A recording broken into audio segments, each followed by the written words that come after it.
നമ്മുടെ കർത്താവായ യേശുക്രിസ്തുവിന്റെ പരിശുദ്ധമായ നാമം വാഴ്ത്തപ്പെടുമാറാകട്ടെ. വേദപാഠകൂട്ടങ്ങളുടെ രണ്ടാം രാത്രി യോഗത്തിനായി ആദ്യമായി ദൈവത്തെ സ്തുതിക്കുന്നു. ഇന്ന് രാത്രിയിലും ഞങ്ങളുടെ ക്ഷണം സ്വീകരിച്ച് കർത്തൃസന്നിധിയിലാഗതരായിരിക്കുന്ന എല്ലാ പ്രിയപ്പെട്ടവർക്കും ശബ്ദപരിധിയിൽ ഞങ്ങളെ ശ്രവിക്കുന്ന മാന്യമിത്രങ്ങൾക്കും ക്രിസ്തുയേശുവിന്റെ ധന്യനാമത്തിൽ ഞങ്ങളുടെ സ്നേഹവന്ദനങ്ങളെ അറിയിക്കുകയാണ്. നാം ഈ പ്രാർത്ഥന ആരംഭിച്ച സമയം തുടങ്ങി പരിശുദ്ധാത്മാവ് ഹൃദ്യമായി നമ്മോട് ഇടപെട്ടുകൊണ്ടേയിരിക്കുകയായി. ദൈവത്തിന്റെ പരിശുദ്ധാത്മാവ് മഴ പോലെ നമ്മുടെ മധ്യേ പെയ്തു. അത് ഇന്ന് രാത്രി പല ജീവിതങ്ങളെയും ഇതിനോടകം തന്നെ രൂപാന്തരപ്പെടുത്തി കഴിഞ്ഞിരിക്കുന്നുവെന്ന് ഞാൻ വിശ്വസിക്കുന്നു. ഇന്ന് രാത്രി നാം ദൈവസന്നിധിയിലായിരിക്കുമ്പോൾ നമ്മുടെ ഹൃദയത്തിന്റെ വാഞ്ചയെയും ദാഹത്തെയും മനസ്സിലാക്കി നമ്മെ സഹായിക്കുന്ന, നമ്മെ ശക്തീകരിക്കുന്ന നല്ല ദൈവം നമ്മുടെ അവസ്ഥകൾക്കൊത്തവണ്ണം നമ്മോട് ഹൃദ്യമായി ഇടപെടുമാറാകട്ടെ എന്ന് ഞാൻ ആത്മാർത്ഥമായി പ്രാർത്ഥിക്കുകയാണ്. സംഭവങ്ങളെ കൊണ്ട് നിറഞ്ഞു നിൽക്കുന്ന ഒരു ലോകത്താണ് നാം ഓരോരുത്തരും ജീവിക്കുന്നത്. പ്രതികൂലങ്ങളും പ്രതിസന്ധികളും മനുഷ്യന്റെ മുൻപാകെ പുതിയ പുതിയ മുഖങ്ങളോടുകൂടെ വന്നുകൊണ്ട് നിൽക്കും. മനുഷ്യൻ എല്ലാവിധ പുരോഗതികളുടെയും ഉത്തുംഗ ശൃംഖങ്ങളിൽ മേൽ കയറി എല്ലാം നേടിയെടുത്തു എന്നുള്ള വ്യർത്ഥമായ ചിന്താഗതികളോടുകൂടെ നിൽക്കുമ്പോഴും പലതും മനുഷ്യന്റെ മുൻപാകെ അന്യപ്പെട്ട് പോയിക്കൊണ്ടിരിക്കുന്ന കാഴ്ചകൾ മനുഷ്യർ ദാരുണമായി നോക്കി നിൽക്കുന്നതും നമുക്ക് കാണുവാൻ സാധിക്കും. ദൈവത്തിന് മഹത്വമുണ്ടാകട്ടെ.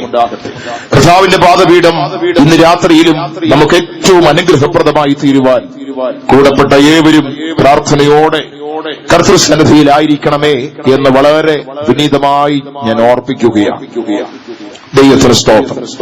നാം ഒരു ദേശത്തെ ഒരു മീറ്റിംഗ് നടത്തുമ്പോൾ നമ്മുടെ സഭയുടെ ഒരു പരസ്യമോ സഭയ്ക്ക് വേണ്ടിയുള്ള ഏതെങ്കിലും ഒരു കാര്യങ്ങൾക്ക് എന്നുള്ളതിൽ ഉപരി യേശുക്രിസ്തു എന്ന രക്ഷിതാവ് ദേശത്തിന്റെ മധ്യേ ഉയർത്തപ്പെടുവാനും തന്നിമിത്തം സമാധാനമില്ലാത്ത, സ്വസ്ഥതയില്ലാത്ത, വിവിധ പ്രശ്നങ്ങളിൽ കൂടെ കടന്നുപോകുന്ന മനുഷ്യവർഗം അതിലൂടെ ആശ്വാസത്തെ കണ്ട് ഗ്രഹിക്കുവാനും സ്വർഗമിടയാക്കി തീർക്കണം.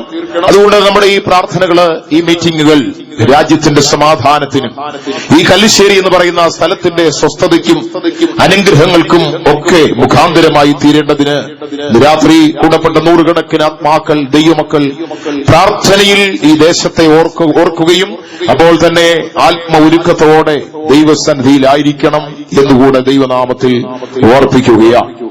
കഴിഞ്ഞ രാത്രിയില് നാം ദൈവവചന ധ്യാനത്തിന് വേണ്ടി വായിച്ച് ചിന്തിച്ച വേദഭാഗത്തിലേക്ക് വീണ്ടും ഒരിക്കൽ കൂടെ നമ്മുടെ ശ്രദ്ധയെ നമുക്കൊന്ന് കൊണ്ടുപോകാം. 144 സങ്കീർത്തനത്തിലേക്ക് നമ്മുടെ വേദപുസ്തകങ്ങളെ തുറന്ന് അതിന്റെ 1-ാമത്തെ വാക്യം നമുക്ക് വായിക്കാം. 144 സങ്കീർത്തനത്തിന്റെ 1-ാമത്തെ വാക്യം. എന്റെ പാറയാകുന്ന യഹോവ വാഴ്ത്തപ്പെട്ടവൻ, അവൻ യുദ്ധത്തിന് എന്റെ കൈകളെയും പോരിന് എന്റെ വിരലുകളെയും അഭ്യസിപ്പിക്കുന്നു. ദൈവത്തിന്റെ പരിശുദ്ധമായ നാമം വാഴ്ത്തപ്പെടുമാറാകട്ടെ. 144 സങ്കീർത്തനത്തിന്റെ പ്രാരംഭ വാക്യമാണ് ഇപ്പോൾ നമ്മുടെ ധ്യാനത്തിനായി നാം വായിച്ച് കേൾക്കുവാൻ ഇടയായി തീർന്നത്. നമ്മുടെ വേദപാഠകൂട്ടത്തിന്റെ ഇപ്രാവശ്യത്തെ ചിന്താവിഷയമെന്നുള്ളത് യുദ്ധത്തിനായിട്ടുള്ള ഒരുക്കം, പ്രിപ്പറേഷൻ ഫോർ വാർ. യുദ്ധം ചെയ്യുവാനായിട്ടുള്ള ഒരുക്കം എന്ന് കേൾക്കുമ്പോൾ ചിലപ്പോൾ നമുക്ക് തോന്നാം ഈ ലോകരാജ്യങ്ങളിൽ എവിടെയെങ്കിലും നടക്കുന്ന ഏതെങ്കിലും ഭയാനകമായ ആ യുദ്ധമാണോ, അല്ലെങ്കിൽ ആ യുദ്ധത്തിന്റെ അനുഭവമാണോ എന്ന് ചിലപ്പോൾ ചിന്ത വരാം. രാജ്യങ്ങൾ തമ്മിലുള്ള യുദ്ധങ്ങൾ എന്നുള്ള വിഷയത്തെക്കാൾ ഉപരി ഒരു മനുഷ്യന്റെ ജീവിതം ഈ ലോകത്തിൽ എന്താണ് ദൈവം പ്രതീക്ഷിക്കുന്നത്, ആഗ്രഹിക്കുന്നത് എന്നുള്ളതും അതിന് വിരോധമായി അവന് പ്രതികൂലമായി നിൽക്കുന്ന യുദ്ധങ്ങളുടെ അവസ്ഥ എന്ത്, അതിലൂടെ എങ്ങനെ നമുക്ക് ജയമെടുക്കാം എന്നുള്ള വിഷയത്തെക്കുറിച്ച് വളരെ ചുരുങ്ങിയ നിലയിൽ ദൈവമക്കളുടെ മുമ്പാകെ ദൈവവചനവുമായി നിൽക്കുവാൻ കർത്താവിൽ ഞാൻ ശരണപ്പെടുകയാണ്. രാത്രി ഇവിടെ കടന്നു വന്നിരിക്കുന്ന ദൈവമക്കൾ, പ്രത്യേകിച്ച് ചെങ്ങന്നൂർ, കല്ലിശ്ശേരി എന്നൊക്കെ പറയുന്ന ഭാഗം ആധ്യാത്മികമായി വളരെ പഴക്കമുള്ള, പാരമ്പര്യമുള്ള, തഴക്കമുള്ള സ്ഥലങ്ങളാണ്. എന്റെ മുൻപിലിരിക്കുന്ന ദൈവമക്കൾ എല്ലാവരും തന്നെ ദൈവവചനത്തിൽ നല്ല അഭ്യസനമുള്ളവരാണ്. എന്റെ സഹപ്രവർത്തകരായ വിശുദ്ധന്മാരായ കർത്തൃശുശ്രൂഷകരൊക്കെയും ദൈവവചനത്തെക്കുറിച്ച് ആഴമായി പാണ്ഡിത്യമുള്ളവരാണ്. എന്നാൽ അതിന്റെയൊക്കെ നടുവിൽ നൂതനമായ വിഷയങ്ങൾ എന്തെങ്കിലും നിങ്ങളുടെ മുൻപാകെ അവതരിപ്പിക്കുവാൻ പ്രാപ്തനല്ല എന്ന് ഞാൻ അറിയുകയും കർത്താവിന്റെ കൃപയില് ഞാൻ ശരണപ്പെടുകയും ചെയ്യുകയാണ്. ദൈവത്തിന് മഹത്വമുണ്ടാകട്ടെ. കഴിഞ്ഞ രാത്രിയിലും നാം ദൈവവചനത്തിലൂടെ അല്പമായി സഞ്ചരിക്കുവാൻ ഇടയായി തീർന്നു. എന്താണ് നമ്മുടെ യുദ്ധം? ഒരു ഭക്തന്റെ, ഒരു വിശുദ്ധന്റെ, ഒരു ദൈവപൈതലിന്റെ യുദ്ധം ഏത് നിലയിലാകുന്നു എന്നുള്ളതിനെക്കുറിച്ച് നാം ചിന്തിച്ചപ്പോൾ പ്രധാനമായി നാം ഓർത്തത് ആത്മാവോട് പോരാടുന്ന ജഡമോഹങ്ങളെക്കുറിച്ചാകുന്നു. ദൈവത്തിന് സ്തോത്രം. നമ്മുടെ ആത്മാവോട്, അല്ലെങ്കിൽ ഒരു വ്യക്തി എന്നുള്ള നിലയിൽ നമ്മോട് പോരാടുന്ന ആ പോരാട്ടത്തിന്റെ ശക്തികൾ, അതിന് കാരണക്കാരൻ നമ്മുടെ യഥാർത്ഥ ശത്രുവായ പിശാച്, സാത്താൻ എന്നുള്ള പദങ്ങളിലൂടെ ഉപയോഗിക്കുവാൻ കഴിയുന്ന അല്ലെങ്കിൽ കാണുന്ന ആ ഒരു അനുഭവം ദൈവ പ്രവർത്തികൾക്കും ദൈവനീതിക്കും ദൈവം മനുഷ്യന്റെ മുൻപാകെ ഒരുക്കുന്ന ദൈവിക പദ്ധതികൾക്കും വിരോധമായി നിലകൊള്ളുന്ന ഒരനുഭവമായി ശത്രുവായ സാത്താനെ തിരുവചനം നമ്മെ ഓർപ്പിക്കുന്നു. ദൈവത്തിന്റെ സ്തോത്രം. ആ സാത്താൻ എങ്ങനെയാണ് മനുഷ്യനിലേക്ക് അവന്റെ ആത്മാവിലുള്ള പോരാട്ടങ്ങളെ എത്തിക്കുന്നത് എന്നുള്ളത് നാം ചിന്തിച്ചപ്പോൾ പ്രധാനമായി 3 വിഷയങ്ങൾ നാം ചിന്തിപ്പാനിടയായി തീർന്നു. ഒന്ന്, മനുഷ്യന്റെ ജഡമോഹങ്ങൾ, അല്ലെങ്കിൽ അവന്റെ ജീവിതത്തിൽ അവനോട് പോരാടുന്ന മോഹങ്ങൾ എന്ന് പറയുമ്പോൾ ഒന്നാമത് നാം ചിന്തിച്ചത് ധനത്തിനായിട്ടുള്ള മോഹവും അതിനുവേണ്ടിയുള്ള അവന്റെ അധ്വാനവും. ദൈവത്തിന് സ്തോത്രം. ഇന്നത്തെ സമൂഹത്തിൽ മനുഷ്യർ ധനവാന്മാരാകുവാൻ വേണ്ടി കിടപരിശ്രമം നടത്തുന്ന ഒരനുഭവത്തെ നമുക്ക് കാണുവാൻ സാധിക്കും. അതൊക്കെ കഴിഞ്ഞ രാത്രിയിൽ ഓർപ്പിച്ചതുകൊണ്ട് വീണ്ടും ഞാൻ അതിലേക്ക് കടക്കുന്നില്ല. ഇനിയും മനുഷ്യരുടെ മോഹങ്ങൾ എന്നുള്ള വിഷയത്തിലൂടെ നാം ചിന്തിച്ചപ്പോൾ ഇന്ന് മനുഷ്യരുടെ മോഹങ്ങളായി വ്യക്തികളിലേക്ക് കടക്കുന്ന പല അനുഭവങ്ങൾ അത് ഏതെല്ലാം നിലയിലാണെന്ന് നമ്മുടെ പിൻപിൽ കെട്ടിയിരിക്കുന്ന ചാർട്ടിന്റെയും ചില ചിത്രങ്ങളുടെയും ഒക്കെ സഹായത്തോടുകൂടെ നാം ഒന്ന് അല്പമായി ചിന്തിപ്പാനും ഇടയായി തീർന്നു. മൂന്നാമത് നാം ചിന്തിച്ചത് ഈ ലോകത്തിന്റെ മോഹങ്ങൾ, ലസ്റ്റ് ഓഫ് ദിസ് വേൾഡ്, ഈ ലോകത്തിന്റെ മോഹങ്ങൾ ഒരു മനുഷ്യനോട് എപ്രകാരം പോരാടുന്നു എന്നുള്ളത് നാം വചനത്തിലൂടെ ചിന്തിപ്പാൻ ഇടയായി തീർന്നു. ദൈവത്തിന് സ്തോത്രം. ഈ ലോകത്തിന്റെ മോഹങ്ങൾ മനുഷ്യർക്ക് പ്രദാനം ചെയ്യുന്നത് ഒരു സർവനാശം, ഡിസ്ട്രക്ഷൻ എന്നുള്ള പദത്തിലാണ് കാണുന്നത്. എന്ന് പറഞ്ഞാൽ ബാക്കി ഒന്നും ശേഷിപ്പിക്കാതെ സകലതും തകർത്തു കളയുന്ന, നശിപ്പിച്ചു കളയുന്ന ഒരു സർവനാശം ലോകമോഹങ്ങളിലൂടെ മനുഷ്യരിലേക്ക് കടന്നു വരുന്നു. എന്ന് വെച്ചാൽ ഒരു ഭയാനകമായ ന്യായവിധിയും കത്തുന്ന എരിയുന്ന തീപ്പൊയ്കയും മനുഷ്യന്റെ മുൻപാകെ ഒരുക്കപ്പെട്ടുകൊണ്ടിരിക്കുന്നു. അതിൽ നിന്ന് നാം ഒഴിഞ്ഞു പോകേണ്ടവരാണ്. തിരുവെഴുത്ത് പറയുന്നു, നാമോ നാശത്തിലേക്ക് പിന്മാറുന്നവരുടെ കൂട്ടത്തിലല്ല, വിശ്വസിച്ച് ജീവരക്ഷ പ്രാപിക്കുന്നവരുടെ കൂട്ടത്തിലാണ് നാം നിൽക്കുന്നത് എന്ന് ദൈവത്തിന്റെ വചനത്തിലൂടെ നാം ചിന്തിപ്പാൻ ഇടയായി തീർന്നു. എപ്രകാരം ആ രക്ഷ നമുക്ക് പ്രാപിപ്പാൻ കഴിയും എന്ന് തിരുവചനം നമ്മെ ഓർപ്പിക്കുവാനിടയായി തീർന്നു. 2 കാര്യങ്ങൾ അതിൽ പ്രധാനമായി നാം ചിന്തിച്ചു. ഒന്ന്, പാപത്തിന്റെ വഴികളെ വിട്ട് അകലുക. 2, സത്യ സുവിശേഷത്തെ റിസീവ് ചെയ്യുക അഥവാ സ്വീകരിക്കുക. പാപത്തെയും പാപത്തിന്റെ ഇൻപങ്ങളെയും വിട്ടകലുന്നതിനോടൊപ്പം സുവിശേഷത്തിന്റെ യാഥാർത്ഥ്യങ്ങളെ ഒരു മനുഷ്യൻ അവന്റെ ജീവിതത്തിൽ ഉൾക്കൊള്ളുകയും ചെയ്യണം. ഇന്ന് ഈ ലോകത്തിലെ മനുഷ്യന്റെ അവസ്ഥകളെ കുറിച്ച് നോക്കുമ്പോൾ പാപം ധാരാള ഹസ്തം നീട്ടി ഏറിയ പങ്കാളുകളെയും വിഴുങ്ങിക്കൊണ്ടിരിക്കുന്ന ഭയാനകമായ കാഴ്ച നാം കണ്ടുകൊണ്ടിരിക്കുകയാണ്. എപ്രകാരം വിടുതൽ പ്രാപിപ്പാൻ കഴിയും? ഒരേ ഒരു മാർഗം തിരുവചനം പറയുന്നു, പ്രാർത്ഥനയാലും ഉപവാസത്താലും അല്ലാതെ ഇത് നമ്മെ വിട്ട് മാറുകയില്ല. ആകയാൽ ദൈവത്തിന്റെ സഭ, വീണ്ടെടുക്കപ്പെട്ട ദൈവത്തിന്റെ ജനം ഈ നാടുകളിൽ നമ്മിലേക്ക് റീസ്റ്റോർ ആകേണ്ട, നമ്മിലേക്ക് റീക്രിയേറ്റ് ആകേണ്ടതായ ഒരു അനുഭവം എന്ന് പറയുന്നത് നമ്മുടെ പ്രയർ ലൈഫ് ആകുന്നു. ദൈവത്തിന്റെ സ്തോത്രം. അതിനെ ബിൽഡപ്പ് ചെയ്യുവാൻ തക്കവണ്ണം ദൈവമക്കളെ നമുക്കെല്ലാവർക്കും കഴിയണം. ഞാൻ എന്തുകൊണ്ട് ഇത് പറഞ്ഞു എന്ന് ചോദിച്ചാൽ, പെന്തക്കോസ്തിന്റെ ആരംഭ അനുഭവങ്ങൾ എന്ന് പറഞ്ഞാൽ കണ്ണുനീരിന്റെയും പ്രാർത്ഥനയുടെയും അനുഭവങ്ങൾ കൊണ്ട് നിറഞ്ഞതായിരുന്നു. എന്നാൽ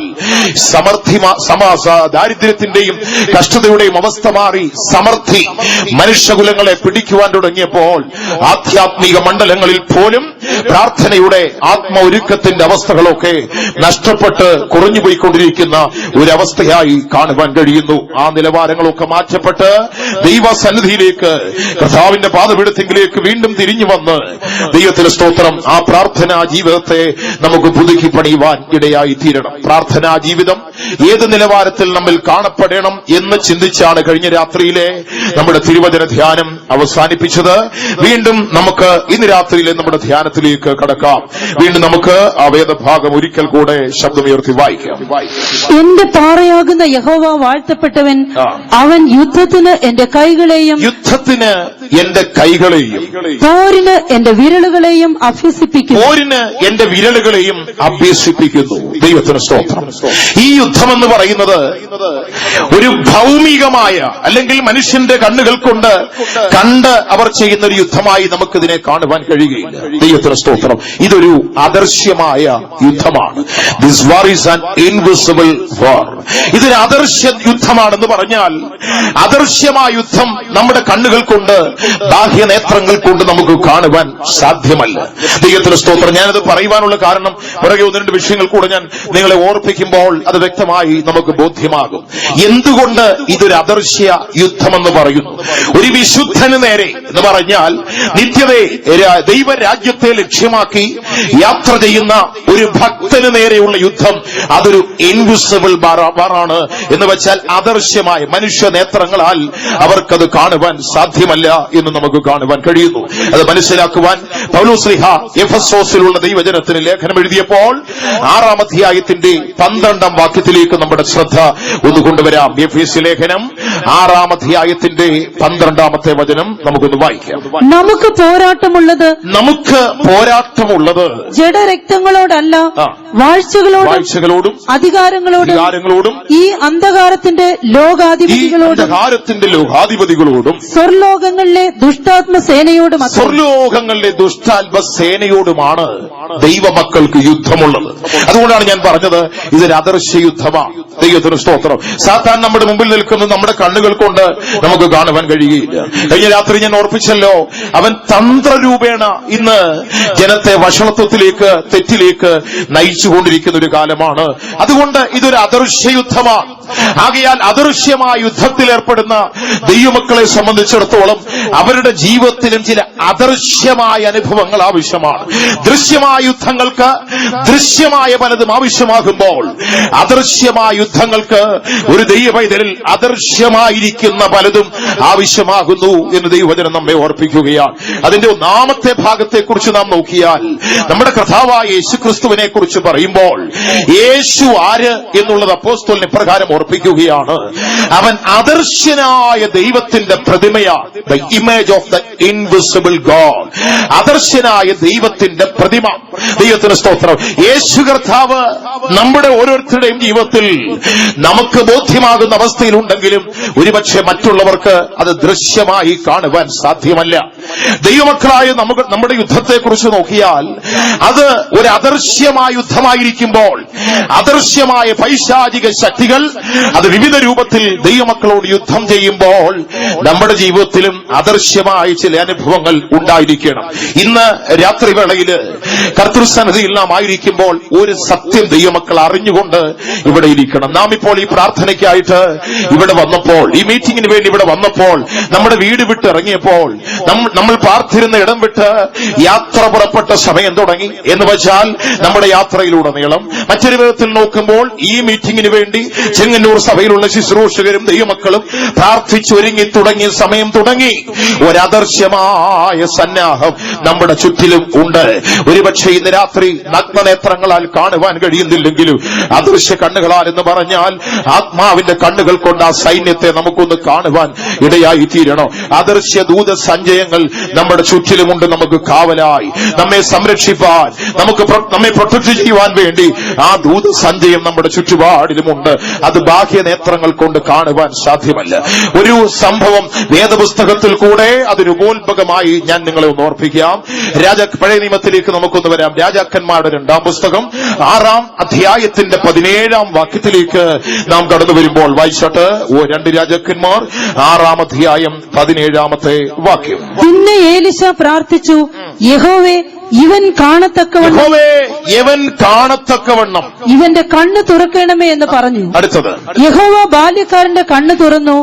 എലീശയുടെ ചുറ്റും അഗ്നിമയമായ കുതിരകളും രഥങ്ങളും കൊണ്ട് മല നിറഞ്ഞിരിക്കുന്നത് അവൻ കണ്ടു. ദൈവത്തിന് സ്തോത്രം. അരാമ്യ സൈന്യം വന്ന് പ്രവാചകനായ എലീശയും ബാല്യക്കാരനും പാർത്തിരുന്ന സ്ഥലം ചുറ്റി വളഞ്ഞപ്പോൾ പ്രഭാതത്തിൽ ഉണർന്ന ബാല്യക്കാരൻ കതക് തുറന്നു നോക്കിയപ്പോൾ അരാമ്യ സൈന്യം വന്ന് ചുറ്റി വളഞ്ഞു നിൽക്കുകയാണ്. പ്രവാചകന്റെ അടുക്കൽ ചെന്ന് പറഞ്ഞു, യജമാനനേ, നമ്മൾ പിടിക്കപ്പെട്ടു പോയി, ശത്രുവിന്റെ കയ്യിൽ അകപ്പെട്ടു പോയി എന്ന് പറഞ്ഞപ്പോൾ എലീശായും കൂടെ പേടിച്ചില്ല. ദൈവത്തിന് സ്തോത്രം. ചിലർ അങ്ങനെ ഉണ്ട്, കൂടുള്ളവരെ കൂടെ ഭയപ്പെടുത്തുവാൻ ശ്രമിക്കുന്നത്. എവനോ പേടിച്ച് അരണ്ടിരിക്കുന്നവനാ കൂടുള്ളവരെ കൂടെ പേടിപ്പിച്ച് അവരുടെ ധൈര്യം കൂടെ കളയും. എലീശയുടെ ബാല്യക്കാരൻ ആ ടൈപ്പായിരുന്നു. അവൻ പേടിച്ച് അരണ്ട് ചാടി കതകിന് കുറ്റിയിട്ടിട്ട് വേണമെങ്കിൽ ഒരു കട്ടിലൂടെ പിടിച്ച കതകിന്റെ സൈഡിൽ ഇട്ട് കാണും. ഇട്ടിട്ട് ഓടി വന്ന് യജമാന്റെ അടുക്കൽ പറയാം, യജമാനെ പെട്ടുപോയി, രക്ഷപ്പെടുവാൻ വഴിയില്ല. ദൈവത്തിന് സ്തോത്രം. ഞാൻ ചിന്തിക്കുകയാ, പ്രവാചകൻ ജനല് തുറന്ന് കഥൻ മാറ്റി എത്ര പേരുണ്ടെന്നൊന്നും നമ്പർ 2, 1, 2, 3 ഒന്നും എടുത്തില്ല. അവിടെ നിന്ന് ഒറ്റ പ്രാർത്ഥന, ദൈവമേ യവന്റെ കണ്ണൊന്ന് തുറക്കണമേ. ദൈവത്തിന് സ്തോത്രം. ഞാൻ ആ വാക്യം വായിച്ചപ്പോൾ ചിന്തിച്ചു, എന്താ പ്രവാചക ശിഷ്യന്റെ കണ്ണ് വിരിഞ്ഞിട്ടില്ലായിരുന്നോ?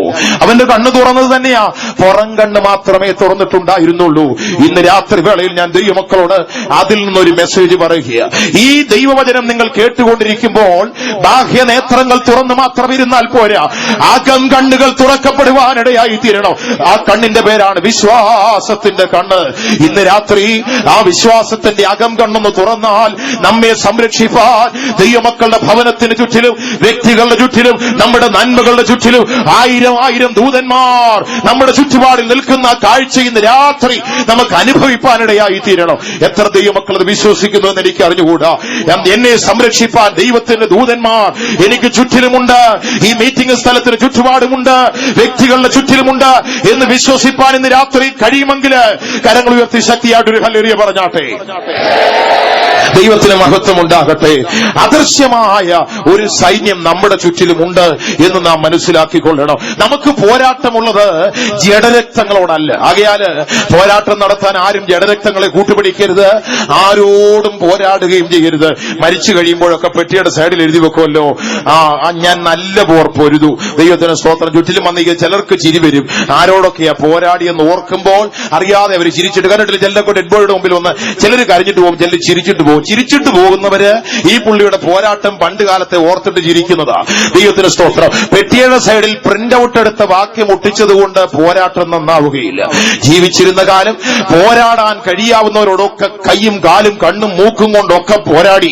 ദൈവത്തിന് സ്തോത്രം. മരിച്ചു കഴിയുമ്പോൾ പൗലോസ് എഴുതി വാക്യം സൈഡിലോട്ട് എഴുതി, ഫോട്ട് എ ഗുഡ് ഫൈറ്റ്, നല്ല പോർ പൊരുതി. പിന്നെ പാട്ട് പാടാൻ സൈഡിൽ ആളുണ്ടെങ്കിൽ അവര് പാടിക്കൊള്ളും, നല്ല പോർ പൊരുതു, ഓട്ടവും തികച്ചു എന്ന് പറഞ്ഞ് പാട്ട് പഠിച്ച് ടാമ്പറിന് പഠിച്ച് ഒരു പെരുമ്പറങ്ങൾ അടിച്ച് നിർത്തി കഴിഞ്ഞാൽ ആള് പോയണ്ടിടത്ത് പോയെന്ന ഇല്ല. ദൈവത്തിന് സ്തോത്രം. പോരാട്ടമുള്ളത് ജഡരക്തങ്ങളോടല്ല എന്ന് പറഞ്ഞിട്ടാണ് പറയുന്നത്. വാഴ്ചകളോടും അധികാരങ്ങളോടും ഈ ലോകത്തിന്റെ അന്ധകാരത്തിന്റെ അധിപതിയോടും സ്വർലോകങ്ങളിലെ ദുഷ്ടാത്മസേനകളോടും ഒറ്റ വാക്കിൽ പറയട്ടെ, പൈശാചിക ശക്തികൾ ദൈവമക്കൾക്ക് വിരോധമായി പോരാടിക്കൊണ്ടിരിക്കുകയാണ്. ഈ യുദ്ധത്തെക്കുറിച്ച് നമുക്ക് ഒരു നല്ല അറിവുണ്ടാകണമെങ്കിൽ ആദ്യം നാം അറിയണം ആരാണ് നമ്മുടെ enemy enemy, know your real enemy. നിങ്ങളുടെ യഥാർത്ഥ ശത്രുവിനെ നിങ്ങളൊന്ന് തിരിച്ചറിഞ്ഞാൽ മതി, യുദ്ധത്തിനായിട്ട് നമുക്ക് ഉറച്ചു നിൽക്കുവാൻ, ബലപ്പെട്ട് നിൽക്കുവാനായിട്ട് സാധിക്കും. ദൈവത്തിന് സ്തോത്രം. ഈ യുദ്ധത്തിൽ ഏർപ്പെടുവാൻ നിൽക്കുന്നവർക്ക് ഞാൻ പറഞ്ഞല്ലോ, എല്ലാവർക്കും ഈ അനുഭവങ്ങളെ കാണുവാൻ സാധ്യമല്ല. എന്തുകൊണ്ട് കാണുവാൻ കഴിയുന്നില്ല എന്ന് ചോദിച്ചാൽ, കൊരിന്ത്യർക്ക് എഴുതിയ 2-ാം ലേഖനം 4-ാം അധ്യായത്തിന്റെ 4-ാം വാക്യത്തിലേക്ക് വരുമ്പോൾ പൗലോസ് ശ്ലീഹ പറയുകയാണ്, ഈ ലോകത്തിന്റെ ദൈവം ചിലരുടെ മനസ്സ് കുരുടാക്കി കളഞ്ഞിരിക്കുക, കാണാൻ പറ്റുകയില്ല. ആ വാക്യം ഒന്ന് വായിച്ചാട്ടെ. ദൈവപ്രതിമയായ ക്രിസ്തുവിന്റെ തേജസ്സുള്ള സുവിശേഷത്തിന്റെ പ്രകാശനം ശോഭിക്കാതിരിപ്പാൻ ഈ ലോകത്തിന്റെ ദൈവം അവിശ്വാസികളുടെ മനസ്സ് കുരുടാക്കി കളഞ്ഞു. മനസ്സ് കുരുടായവരെ സംബന്ധിച്ചിടത്തോളം ഈ യുദ്ധത്തിന്റെ യാഥാർത്ഥ്യം അവർക്ക് ഒരിക്കലും ബോധ്യമാവാതെ അവർ മറ്റേതോ ഒരു തലത്തിലായിരിക്കും നിൽക്കുന്നത്. ദൈവത്തിന് സ്തോത്രം. യുദ്ധത്തിലേക്കുള്ള നമ്മുടെ ചുവടുകൾ വയ്പ്പുകളെ നാം നോക്കുമ്പോൾ ഒന്നാമതൊരു ചോദ്യം, എന്തിനാ യുദ്ധം? സമയം കളയാനാണോ? അതോ കുറെ പണം ചെലവഴിക്കാനാണോ? എന്തിനു വേണ്ടിയാണ് ഒരു ആയുസ്സിൽ ഒരുവൻ യുദ്ധം ചെയ്യുക എന്ന് പറഞ്ഞാൽ? ലോകത്തിൽ യുദ്ധമെന്നുള്ള പദത്തെക്കുറിച്ച് ചിന്തിച്ചാൽ എല്ലാവരുടെയും മുമ്പിലുള്ള ഒറ്റ ഉത്തരമേ ഉള്ളൂ, ജയം. യുദ്ധത്തിലൊരു ജയം നമുക്കുണ്ടാകണം. ദൈവത്തിന് സ്തോത്രം. ഇന്ന് രാത്രി കർത്തൃസന്നിധിയിലായിരിക്കുന്ന ദൈവമക്കളെ, നമ്മുടെ ആത്മീക ജീവിതത്തിൽ നാം ജയത്തിന് വേണ്ടി പോരാടേണ്ടവരാണ്. എന്തുകൊണ്ടാണ് ജയം വേണമെന്ന് പറയുന്നത്?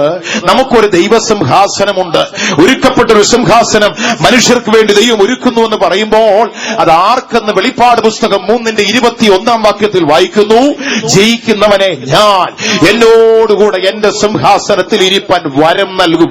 ദൈവത്തിന് സ്തോത്രം. ജയം പ്രാപിക്കുന്നവർക്ക് മാത്രം ഇരിപ്പാൻ കഴിയുന്ന ഒരു സ്ഥലമാണ് സിംഹാസനം. ആകയാൽ ആ ജയത്തിലേക്ക് യാത്ര ചെയ്യണമെങ്കിൽ അതിന് മുമ്പിൽ ഉള്ള യുദ്ധം ഏതായിരുന്നാലും ആ യുദ്ധത്തെ നാം അറിഞ്ഞ് ജയിപ്പാനിടയായി തീരണം. ദൈവത്തിന് മഹത്വമുണ്ടാകട്ടെ.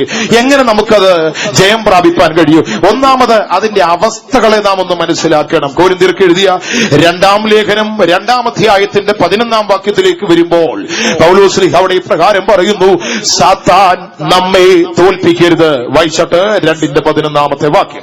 സാത്താൻ നമ്മെ തോൽപ്പിക്കരുത്, അവന്റെ തന്ത്രങ്ങളെ നാം അറിയാത്തവരല്ല. അവന്റെ തന്ത്രങ്ങളെ നാം അറിയാത്തവരല്ലല്ലോ. ദൈവത്തിന് സ്തോത്രം. അവന്റെ തന്ത്രങ്ങളെ നാം അറിയാത്തവരല്ലല്ലോ. ദൈവത്തിന് സ്തോത്രം. സാത്താൻ നമ്മെ തോൽപ്പിക്കരുത്, അവന്റെ തന്ത്രങ്ങൾ. ഇംഗ്ലീഷ് ബൈബിൾ കൊടുത്തിരിക്കുന്നത് ഡിവൈസസ് എന്നാണ്. പല ഉപകരണങ്ങൾ, സാത്താന്റെ ഉപകരണങ്ങൾ. കഴിഞ്ഞ രാത്രി ഞാൻ ഓർപ്പിച്ചു, കൺമോഹം, ജഡമോഹം, ജീവനത്തിന്റെ പ്രതാപം എന്നൊക്കെ പറയുന്ന അവന്റെ പോരിന്റെ ആയുധങ്ങളാകുന്ന ഉപകരണങ്ങൾ നമ്മളിലേക്ക് കടന്നു വരുമ്പോൾ നമ്മൾ അറിയാതെ പോവുകയാണ്. തിരുവചനം പറയുന്നു, അവന്റെ തന്ത്രം, സ്ട്രാറ്റജി ഓഫ് സൈറ്റൻ, സാത്താന്റെ തന്ത്രങ്ങൾ. ഇന്ന് രാത്രി ആദ്യമായി നാം അതൊന്ന് അറിയുക എന്നുള്ളതാണ് യഥാർത്ഥ വിഷയം. എന്താണ് അവന്റെ തന്ത്രങ്ങൾ? ഒരു മനുഷ്യന് നേരെ സാത്താന്റെ തന്ത്രങ്ങൾ ഏത് തരത്തിലുള്ളത് എന്ന് നാം ആദ്യം ഒന്ന് അറിയുക. അത് അറിഞ്ഞാൽ മതി. ദൈവത്തിന് സ്തോത്രം. ഒരു പരീക്ഷ എഴുതുവാൻ പോകുന്ന ഒരു കുട്ടിയെ സംബന്ധിച്ചിടത്തോളം നോക്കിയാൽ ആ ക്വസ്റ്റ്യൻ പേപ്പറിന്റെ പാറ്റേൺ അവനൊന്ന് മനസ്സിലാക്കി കഴിഞ്ഞാൽ അതിനനുസരിച്ച് അവർക്ക് പഠിക്കുവാൻ കഴിയും. ദൈവത്തിന് സ്തോത്രം. എന്ന് പറഞ്ഞതുപോലെ യുദ്ധത്തിനായി ഇതൊരു സ്പിരിച്വൽ വാറാണ്. ഈ ആത്മീക യുദ്ധത്തിൽ നാം ഇടപെടുമ്പോൾ അതിന്റെ അവസ്ഥ എന്തെന്നൊന്ന് മനസ്സിലാക്കിയാൽ മതി. ആദ്യം അറിയേണ്ടത് എതിരാളിയാണ്. ആരാണ് എതിരാളി? ശത്രുവായ സാത്താൻ. എന്താണ് അവന്റെ തന്ത്രം? അവൻ എന്താണ് നമുക്കെതിരെ പ്രയോഗിക്കുന്നതെന്നൊന്ന് അറിഞ്ഞാൽ അതിനനുസരിച്ച് നമുക്കും മൂവ് ചെയ്യുവാൻ സാധിക്കും. അവന്റെ തന്ത്രങ്ങളെ നിങ്ങൾ അറിയാത്തവരല്ലല്ലോ. പൗലോസ് ശ്ലീഹ ഒന്ന് പരിചയപ്പെടുത്തുകയാ, അവന്റെ തന്ത്രങ്ങളെ നിങ്ങൾ അറിയാത്തവരല്ലല്ലോ. എന്താണ് അവന്റെ തന്ത്രം? ഒരു ദൈവ പൈതലിന് നേരെ ഇനി 2-3-4 വിഷയങ്ങൾ ഞാൻ പെട്ടെന്ന് ഓർപ്പിക്കുക. നമുക്ക് നേരെ സാത്താൻ പ്രയോഗിക്കുന്ന ചില തന്ത്രങ്ങളാണ്. വെളിപ്പാട് പുസ്തകം 2-ാം അധ്യായത്തിന്റെ 10-ാം വാക്യത്തിലേക്ക് വരുമ്പോൾ സ്മുർന എന്ന് പറയുന്ന സഭയെക്കുറിച്ചുള്ള ഒരു വാക്ക് നമുക്ക് അവിടെ കാണുവാൻ കഴിയും. വായിക്കാമോ? 2-ാം അധ്യായത്തിന്റെ 10-ാമത്തെ വാക്യം. നീ സഹിപ്പാനുള്ളത് പേടിക്കേണ്ട, നിങ്ങളെ പരീക്ഷിക്കേണ്ടതിന് പിശാച് നിങ്ങളിൽ ചിലരെ തടവിലാക്കുവാൻ പോകുന്നു. മതി. ദൈവത്തിന് സ്തോത്രം. തടവിലാക്കുവാൻ പോകുന്നു. അവന്റെ തന്ത്രങ്ങളിൽ ഒന്നാണ് തടവ്. ദൈവത്തിന് സ്തോത്രം. ആ തടവെന്ന് പറഞ്ഞാൽ ഈ എണ്ണയിട്ട് തടവുന്ന തടവല്ല. ദൈവത്തിന് സ്തോത്രം. അത് നമ്മുടെ മുൻപിലുള്ള ഒരു വലിയ ബന്ധനമായി, നമ്മുടെ ഒരു തടസ്സമായി കാണപ്പെടുകയാണ്. അവൻ നമ്മെ തടവിലാക്കാൻ പോകുന്നു, കാരാഗ്രഹത്തിലാക്കുവാൻ ശ്രമമാണ്. പക്ഷെ ഒരിക്കലും ഒരു വിശുദ്ധനെ, ഒരു ദൈവ പൈതലിനെ സാത്താന് തടവിലാക്കുവാൻ കഴിയത്തില്ല. അവൻ തടസ്സം മുൻപിൽ കൊണ്ടുവച്ചാൽ അതിന് പരിധിയുണ്ട്. ആ പരിധിക്കപ്പുറത്തേക്ക് അവന് നീങ്ങുവാൻ സാധ്യമല്ല. കാരണം എന്തെന്നറിയാമോ? ഞാൻ മുമ്പേ ഓർപ്പിച്ച വചനം, സാത്താന്റെ തന്ത്രം. എന്തുകൊണ്ട് പിശാച് തന്ത്രം പ്രയോഗിക്കുന്നു? അവൻ നേർക്കുനേരെ യുദ്ധം ചെയ്യാതെ എന്തുകൊണ്ട് തന്ത്രം പ്രയോഗിക്കുന്നു? ഒന്നാമത്തെ കാര്യം, അവൻ തോറ്റവനാണ്. ഇന്ന് രാത്രി ദൈവമക്കൾ അറിഞ്ഞുകൊണ്ടിരിക്കണം. പിശാചെന്നൊക്കെ കേൾക്കുമ്പോഴേ ചിലർക്ക് പേടിയാണ്. പണ്ടൊരിക്കൽ സാത്താൻ ബാധിച്ച ഒരു സഹോദരിയുടെ അടുക്കല് ഒരാൾ ഓടിച്ചെന്ന്. അപ്പോൾ ഇങ്ങനെ ഇളകി നിൽക്കുകയാണ്. അപ്പൊ ചോദിച്ചു, എന്താ എന്റെ പേരെന്ന് ചോദിച്ചു. ഒരു പേരെന്ന് പറഞ്ഞാൽ പറഞ്ഞ പേര് ഇപ്പൊ പറയാൻ ഞാൻ ആഗ്രഹിക്കുന്നില്ല. അപ്പൊ പുള്ളിക്കാരൻ പറഞ്ഞു, ചുമ്മാ അറിയാൻ ചോദിച്ചെന്നേ ഉള്ളൂ, പ്രശ്നമൊന്നും ഉണ്ടാക്കണ്ടെന്ന് പറഞ്ഞു. പേര് കേട്ടപ്പോഴേ ഞെട്ടിപ്പോയി. ദൈവത്തിന് സ്തോത്രം. അപ്പൊ സാത്താന്റെ പേരൊക്കെ കേൾക്കുമ്പോഴേ ഞെട്ടിപ്പോകേണ്ട ആവശ്യമില്ല. ഒന്നാമത് നാം അറിയണം, ഇന്ന് രാത്രി ഇവിടെ ഇരിക്കുമ്പോ ദൈവമക്കൾ അറിയണം, അവൻ തോറ്റവനാണ്. എവിടെ തോറ്റു? യേശുവിന്റെ കാൽവറിയിൽ. അത് ഹൃദയത്തിലൊന്ന് ഏറ്റുപറഞ്ഞ്, എന്റെ യേശു കാൽവറിയിൽ മരിച്ചപ്പോൾ, അവന്റെ തലയിൽ മുൾക്കിരീടം വയ്ക്കപ്പെട്ടപ്പോൾ, അവന്റെ കൈകാലുകൾ ആണികൾ കേൾപ്പിക്കപ്പെട്ടപ്പോൾ, അവന്റെ പുറം ചാട്ടവാറുകൾക്ക് കൊടുത്തപ്പോൾ, അവന്റെ വിലാപ്പുറം കുന്തത്തിനായി കൊടുത്തപ്പോൾ, അതിലൂടെ സാത്താൻ പരാജയപ്പെട്ടവനാണ് എന്നുള്ളത് മനസ്സിൽ നിങ്ങളൊന്ന് ഏറ്റുപറഞ്ഞാട്ട് എല്ലാവരും മനസ്സിൽ പറ. നിങ്ങളുടെ മുമ്പിൽ നിങ്ങൾക്ക് പ്രതിയോഗിയായി നിൽക്കുന്ന പിശാച് എന്റെ യേശുവിന്റെ നാമത്തിൽ തോറ്റവനാണ്. അവൻ ജയിച്ച, അതുകൊണ്ടാണ് അവന് തന്ത്രം. അല്ലെങ്കിൽ അവൻ നേരെ വന്ന് യുദ്ധം ചെയ്യുവാൻ കഴിയാതെ അവൻ ഇങ്ങനെ സ്ട്രാറ്റജി ഉപയോഗിക്കുകയാണ്, തന്ത്രങ്ങൾ ഉപയോഗിക്കുന്നു, ഉപകരണങ്ങളെ ഉപയോഗിക്കുന്നു. നേർക്ക് നേരെ വീഴുവാൻ പിശാചിന് സാധ്യമല്ല. എന്താണ് ഇവിടെ വായിച്ചത്? അവൻ നിങ്ങളെ തടവിലാക്കുവാൻ പോകുന്നു. നിങ്ങളെ ഒന്ന് ഡിഫെൻഡ് ചെയ്ത്, ഒന്ന് ബ്ലോക്ക് ചെയ്ത്, അല്പസമയത്തേക്ക് ഒരു ചെറിയ തടസ്സം. ദൈവത്തിന് സ്തോത്രം. അത് മാത്രമേ അവന് വരുത്തുവാൻ കഴിയുകയുള്ളൂ. ദൈവത്തിന് സ്തോത്രം. എന്താണ് അവന്റെ തടസ്സം? ഭൗതികമായി നാം ചിന്തിച്ചു നോക്കുമ്പോൾ അവൻ ചിലപ്പോൾ നമ്മുടെ പ്രവർത്തനങ്ങളെ തടയുവാൻ സാധ്യതയുണ്ട്. ചിലപ്പോൾ നമ്മുടെ നന്മകളെ അവൻ തടഞ്ഞു വെക്കും. ചിലപ്പോൾ നമ്മുടെ ഭൗതിക ഉയർച്ചകളെ തടയും. അത് മാറ്റപ്പെടുവാൻ, അതിൽ നിന്ന് വിടുതൽ പ്രാപിപ്പാൻ നാം വായിച്ചു നിർത്തിയ ഭാഗത്തു നിന്ന് അടുത്ത ഭാഗത്തേക്കൊന്ന് വായിച്ചാൽ എങ്ങനെ അതിൽ നിന്ന് വിടുതൽ നമുക്കുണ്ടാകും എന്നും അവിടെ പറയുന്നുണ്ട്. വായിച്ചാട്ടെ. 10 ദിവസം നിങ്ങൾക്ക് ഉപദ്രവമുണ്ടാകും, മരണപര്യന്തം വിശ്വസ്തനായിരിക്കാം, എന്നാൽ ഞാൻ ജീവകിരീടം ഞാൻ നിനക്ക് തരും. സാത്താൻ തടവിലാക്കാൻ പോകുന്നു ചിലരെ എന്ന് പറഞ്ഞിട്ട് പറയുന്നു, നിങ്ങൾ വിശ്വസ്തരായിരുന്നാണ്. സാത്താന്റെ ഈ തടവിൽ നിന്ന് മോചനം പ്രാപിപ്പാൻ ഒറ്റ വഴിയുള്ളൂ, നമ്മുടെ ജീവിതം ഒന്ന് വിശ്വസ്തയോടെ നിർത്തിയാൽ മതി. ദൈവത്തിന്റെ മുമ്പാകെ ഒന്ന് വിശ്വസ്തയോടെ നിർത്തുവാൻ കഴിഞ്ഞാൽ അതിൽ നിന്ന് പൂർണ്ണമായി, പരിപൂർണമായി നമുക്ക് വിടുതൽ ഉണ്ടാക്കുവാൻ സാധിക്കും എന്ന് ദൈവത്തിന്റെ വചനം നമ്മെ വ്യക്തമായി ഓർപ്പിക്കുകയാണ്. ദൈവത്തിന് സ്തോത്രം. ചിലപ്പോൾ നിങ്ങളെ സാത്താൻ തടയും, ചിലപ്പോൾ നിങ്ങളുടെ നന്മകളെ സാത്താൻ തടയും, ചിലപ്പോൾ നിങ്ങളുടെ ഉയർച്ച, നിങ്ങൾ ജോലി ചെയ്യുന്ന സ്ഥലത്ത് ഒരു പ്രൊമോഷൻ അല്ലെങ്കിൽ ഭൗതികമായ ചില നന്മകളുടെ മുമ്പിൽ ചില ഉയർച്ചകളും അഭിവൃദ്ധികളും ഒക്കെ വരേണ്ടത് ചിലപ്പോൾ സാത്താൻ തടഞ്ഞേക്കാം. ഇന്ന് രാത്രിയിലും ഇവിടെ ഇരിക്കുമ്പോൾ ചിലരെങ്കിലും ഞാൻ ചിന്തിക്കുകയാണ്, ആ നിലയിൽ ഉള്ളവരുണ്ടായിരിക്കും. ചിലർ ചോദിക്കാറുണ്ട്, എന്തുകൊണ്ടാണ് എനിക്കിങ്ങനെ നന്മകൾ മുടങ്ങിപ്പോകുന്നത്? എന്തുകൊണ്ടാണ് എനിക്കൊരു നല്ല ജോലി കിട്ടാത്തത്? എന്തുകൊണ്ടാണ് എന്നേക്കാൾ യോഗ്യതയില്ലാത്തവർ പോലും ഉയർന്നു പോകുമ്പോൾ എനിക്കത് ലഭ്യമാകാതെ പോകുന്നത്? ആ നിലവാരത്തിൽ ഭാരപ്പെട്ട് വേദനപ്പെട്ടിരിക്കുന്നെങ്കിൽ നിങ്ങൾ ദൈവസന്നിധിയിൽ ഒറ്റ തീരുമാനമെടുത്താൽ, കർത്താവേ, വരുന്ന നാളുകളിൽ, ഇനിയുള്ള നാളുകളിൽ വിശ്വസ്തനായി ജീവിപ്പാനുള്ള കൃപ എനിക്ക് തന്നാട്ട്. അത് മാത്രം ദൈവത്തോടൊന്ന് പറയാമോ? ദൈവസന്നിധിയിൽ അതൊന്ന് ഏറ്റു പറയാമോ? നിങ്ങളുടെ തടവുകളെ മാറ്റി ദൈവം നിങ്ങളെ പുറത്തേക്ക് കൊണ്ടുവരുവാനിടയായി തീരും. ദൈവത്തിന് സ്തോത്രം. രണ്ടാമതായി നോക്കുമ്പോൾ അവന്റെ തന്ത്രങ്ങളുടെ അടുത്ത ഭാഗമെന്ന് പറയുന്നത് പ്രിവെന്റിംഗ് സർവീസ്. അവൻ നമ്മുടെ ശുശ്രൂഷകളെ തടയുന്നവനാണ്. തെസ്സലോനിക്കർക്ക് എഴുതിയ 1-ാം ലേഖനം 2-ാം അധ്യായത്തിന്റെ 18-ാം വാക്യം ഒന്ന് വായിച്ചോട്ടെ. 1 തെസ്സലോനിക്കർ 2-ാം അധ്യായം 18-ാമത്തെ വാക്യം. അതുകൊണ്ട് നിങ്ങളുടെ അടുക്കൽ വരുവാൻ ഞങ്ങൾ വിശേഷാൽ പൗലോസായ ഞാൻ 1-2 പ്രാവശ്യം വിചാരിച്ചു, എന്നാൽ സാത്താൻ ഞങ്ങളെ തടുത്തു.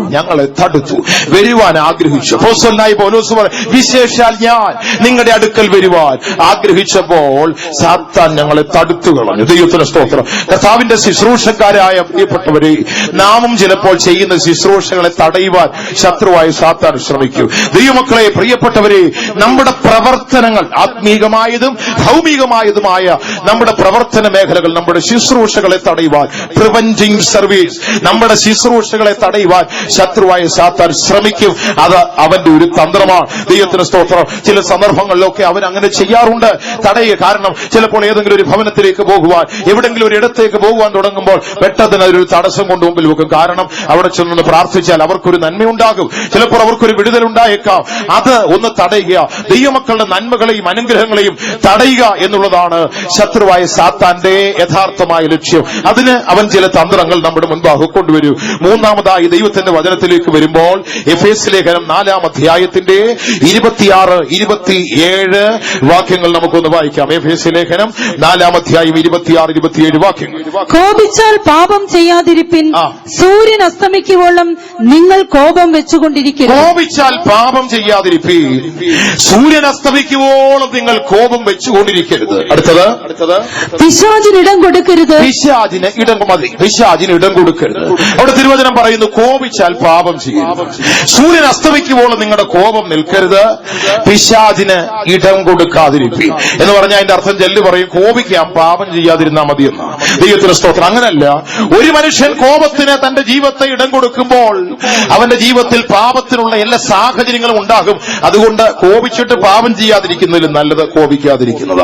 നിവർത്തിയുള്ളിടത്തോളം അതിനെ ഒന്ന് കൺട്രോൾ ചെയ്യുവാൻ കഴിയുമെങ്കിൽ അത് വളരെ നല്ലതാണ്. കോപം മാറുവാൻ അല്ലെങ്കിൽ നിയന്ത്രിക്കുവാൻ സൈക്കോളജിക്കലായിട്ട് പോലും പല മാർഗങ്ങൾ ഇന്നത്തെ ശാസ്ത്ര സാങ്കേതിക വിദ്യകളൊക്കെ കൊണ്ടുവരുന്ന ഒരു കാലമാണ്. ദൈവത്തിന് സ്തോത്രം. നല്ല ഒരു ഗ്ലാസ് പ്ലെയിൻ വാട്ടർ, നല്ല ഒരു ഗ്ലാസ് വെള്ളം ടേബിളിൽ എടുത്ത് വെച്ചിട്ട് ഭയങ്കര ദേഷ്യം വരുമ്പോൾ ആ ഗ്ലാസ്സിലെ വെള്ളം ഒന്ന് കുടിച്ച് ഒരു 30 സെക്കൻഡ് കൊണ്ടോ 60 സെക്കൻഡ് കൊണ്ടോ ആ വെള്ളം ഒന്ന് കുടിച്ചു തീർത്താൽ ഇളകി തിളച്ചു നിൽക്കുന്ന കോപം പകുതി അങ്ങ് സ്റ്റെബിലൈസ് ആയി പൊക്കോളും. ദൈവത്തിന് സ്തോത്രം. നിസ്സാര കാര്യമാ. അല്ലെങ്കിൽ കോപം അങ്ങ് മൂത്ത് നിൽക്കുമ്പോൾ 1 മുതൽ 10 വരെ ഒന്ന് പതിയെ എണ്ണിയാ മതി, കോപത്തെയൊക്കെ ഒന്ന് നമുക്ക് നിയന്ത്രിക്കാം. അതൊക്കെ എണ്ണാനോ കുടിക്കാനോ വല്ല നേരം കൊണ്ട് കോപിച്ചിങ്ങനെ വിറയ്ക്കുമ്പോ വെള്ളം കുടിക്കാനാണോ നേരം, എണ്ണാനാണോ നേരം, അതിനൊന്നും സമയം കിട്ടത്തില്ല. അതിനു മുമ്പേ എല്ലാം സംഭവിക്കും. ദൈവത്തിന് സ്തോത്രം. കൺട്രോൾഡ് ആയിരിക്കണം നമ്മുടെ കോപം. നമ്മുടെ സ്വഭാവങ്ങൾ നമുക്ക് നിയന്ത്രിപ്പാൻ കഴിയണം. ദൈവത്തിന് സ്തോത്രം. കോപിച്ചാൽ പാപം ചെയ്യാതിരിപ്പീൻ. ദൈവത്തിന് സ്തോത്രം. കോപം എന്ന് പറയുന്നത് മനുഷ്യ ശരീരത്തിന്റെ ആ അവസ്ഥയെ നാം നോക്കിയാൽ അതൊരു വികാര തീവ്രമായ അവസ്ഥ എന്നാണ് അതിനെക്കുറിച്ച് മനുഷ്യ ശരീരത്തിന്റെ അവസ്ഥയെക്കുറിച്ച് പറയുന്നത്. ദൈവത്തിന് സ്തോത്രം. മനുഷ്യന്റെ ബോധപൂർവമായ അവസ്ഥയിൽ നിന്ന് ചിന്തിക്കുവാനും പ്രവർത്തിക്കുവാനുമുള്ള എല്ലാ സ്വാഭാവിക കഴിവുകളും ആ സമയത്ത് ആ സെക്കൻഡുകളിൽ അവരിൽ മരണപ്പെട്ടിരിക്കും. ദൈവത്തിന് സ്തോത്രം. അതുകൊണ്ടാണ് ദൈവജനവും പറഞ്ഞത് കോപിച്ചാൽ പാപം ചെയ്യരുത്. അതുകൊണ്ട് നിർത്തിയില്ല, പാപം ആ പിശാചിന് ഇടം കൊടുക്കും. അതാണ് നമ്മൾ ഏറ്റവും പ്രധാനപ്പെട്ട വിഷയം. അതിലൂടെ സാത്താൻ നമ്മിൽ പ്രവേശിക്കുവാൻ ഇടവരാതിരിപ്പാൻ ദൈവമക്കൾ ശ്രദ്ധിച്ചുകൊള്ളണം.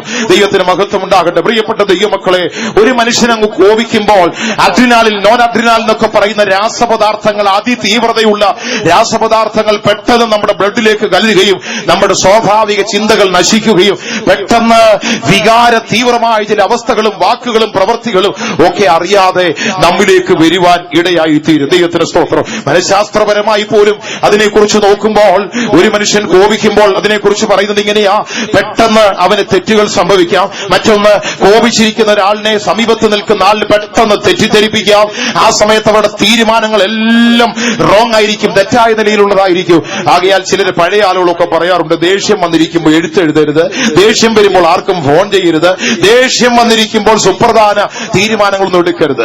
ചിലരൊക്കെ ആണെങ്കിൽ വീട്ടിലൊക്കെ കണ്ടിട്ടില്ലേ, കോപം വരുമ്പോഴാണ് ആദ്യം പോയി വിൽപ്പത്രം എഴുതും. മൊത്തം പൊട്ടത്തെറ്റായിരിക്കും. മക്കള് വെള്ളം തന്നില്ല എന്ന് പറഞ്ഞ് വിൽപ്പത്രം എഴുതാൻ പോകുന്ന അപ്പൻ സർവത്ര കുളമാക്കിയിട്ടേ ആ വിൽപ്പത്രം അവസാനിപ്പിക്കത്തുള്ളൂ. അതുകൊണ്ട് പ്രിയപ്പെട്ട അപ്പച്ചന്മാരെ, പിള്ളാര് വെള്ളം തന്നില്ലെന്ന് പറഞ്ഞ് ദേഷ്യം വരുന്ന സമയത്ത് വിൽപ്പത്രം എഴുതരുത്. കോപമൊക്കെ അടങ്ങി 2 ഗ്ലാസ് വെള്ളവും ഒരു ഓമയ്ക്കായൊക്കെ കഴിച്ചിട്ട് പോയി പതിയായിരുന്നു എഴുതാമെങ്കിൽ അപ്പനെന്നുള്ള നിലയ്ക്ക് നിങ്ങൾക്ക് ചെയ്യാവുന്നത് ചെയ്യുവാൻ കഴിയും. അത് എല്ലാ തലത്തിലും എല്ലാവരും അത് ചിന്തിച്ചാൽ വളരെ നല്ലതാണ്. ദൈവത്തിന് സ്തോത്രം. കോപത്താൽ മനുഷ്യ ജീവിതത്തിൽ ഉണ്ടാകുന്ന അവസ്ഥ. അടുത്തതായി പറഞ്ഞ വാക്കിതാണ്, പിശാചിന് ഇടം കൊടുക്കരുത്. ദൈവത്തിന് സ്തോത്രം. വളരെ വ്യക്തമായി പറയുന്നു, neither give place to devil. പിശാചിന് ഒരിക്കലും നിങ്ങൾ സ്ഥലം കൊടുക്കരുത്. കോപം മനുഷ്യ ജീവിതത്തിലേക്ക് വന്നാൽ അവന്റെ ഉള്ളിൽ സാത്താൻ ഒരു സ്ഥലമുണ്ടാകും. ദൈവത്തിന് സ്തോത്രം. നമുക്കറിയാമല്ലോ, ഈ കഴിഞ്ഞ നാളുകളിൽ നമ്മുടെ ഈ രാജ്യത്തും അല്ലെങ്കിൽ ലോകത്തിന്റെ പല ഭാഗങ്ങളിൽ നടന്ന സംഭവങ്ങളെ കുറിച്ച് നാം നോക്കിയാൽ കോപത്താൽ പിശാചിനിടം കൊടുത്ത മനുഷ്യവർഗം ചെയ്തു കൂട്ടിയ കൂട്ടക്കൊലകളെ കുറിച്ചും മറ്റുമൊക്കെ വളരെ വ്യക്തമായി നമുക്ക് മനസ്സിലാക്കുവാൻ സാധിക്കും. ചാറ്റിലേക്ക് നിങ്ങളുടെ ശ്രദ്ധയെ ഞാനൊന്ന് ക്ഷണിക്കുകയാണ്. ഈ പിക്ചർ നമ്പർ 6 നോക്കിയാൽ ഒരു വലിയ തോക്കിന്റെ പടമാണ് ഇവിടെ കാണുന്നത്. അതെന്താണെന്നുള്ളത് ഞാൻ വിശദമാക്കി പറയാം. ദൈവത്തിന്റെ സ്തോത്രം. ഇത് എന്തുകൊണ്ടാണ് ഇപ്പോൾ ഒരു തോക്ക് നിങ്ങളെ കാണിക്കുന്നത് എന്ന് ഞാൻ പറയുമ്പോ, ഈ സമീപകാലത്ത് നമ്മുടെ രാജ്യത്തുള്ള ലോകത്തില് എന്ന് പറഞ്ഞാൽ ന്യൂസിലാൻഡ് എന്ന് പറയുന്ന രാജ്യത്ത് നടന്ന ഒരു സംഭവം നിങ്ങൾ വായിച്ചിട്ടുണ്ടാകുമല്ലോ.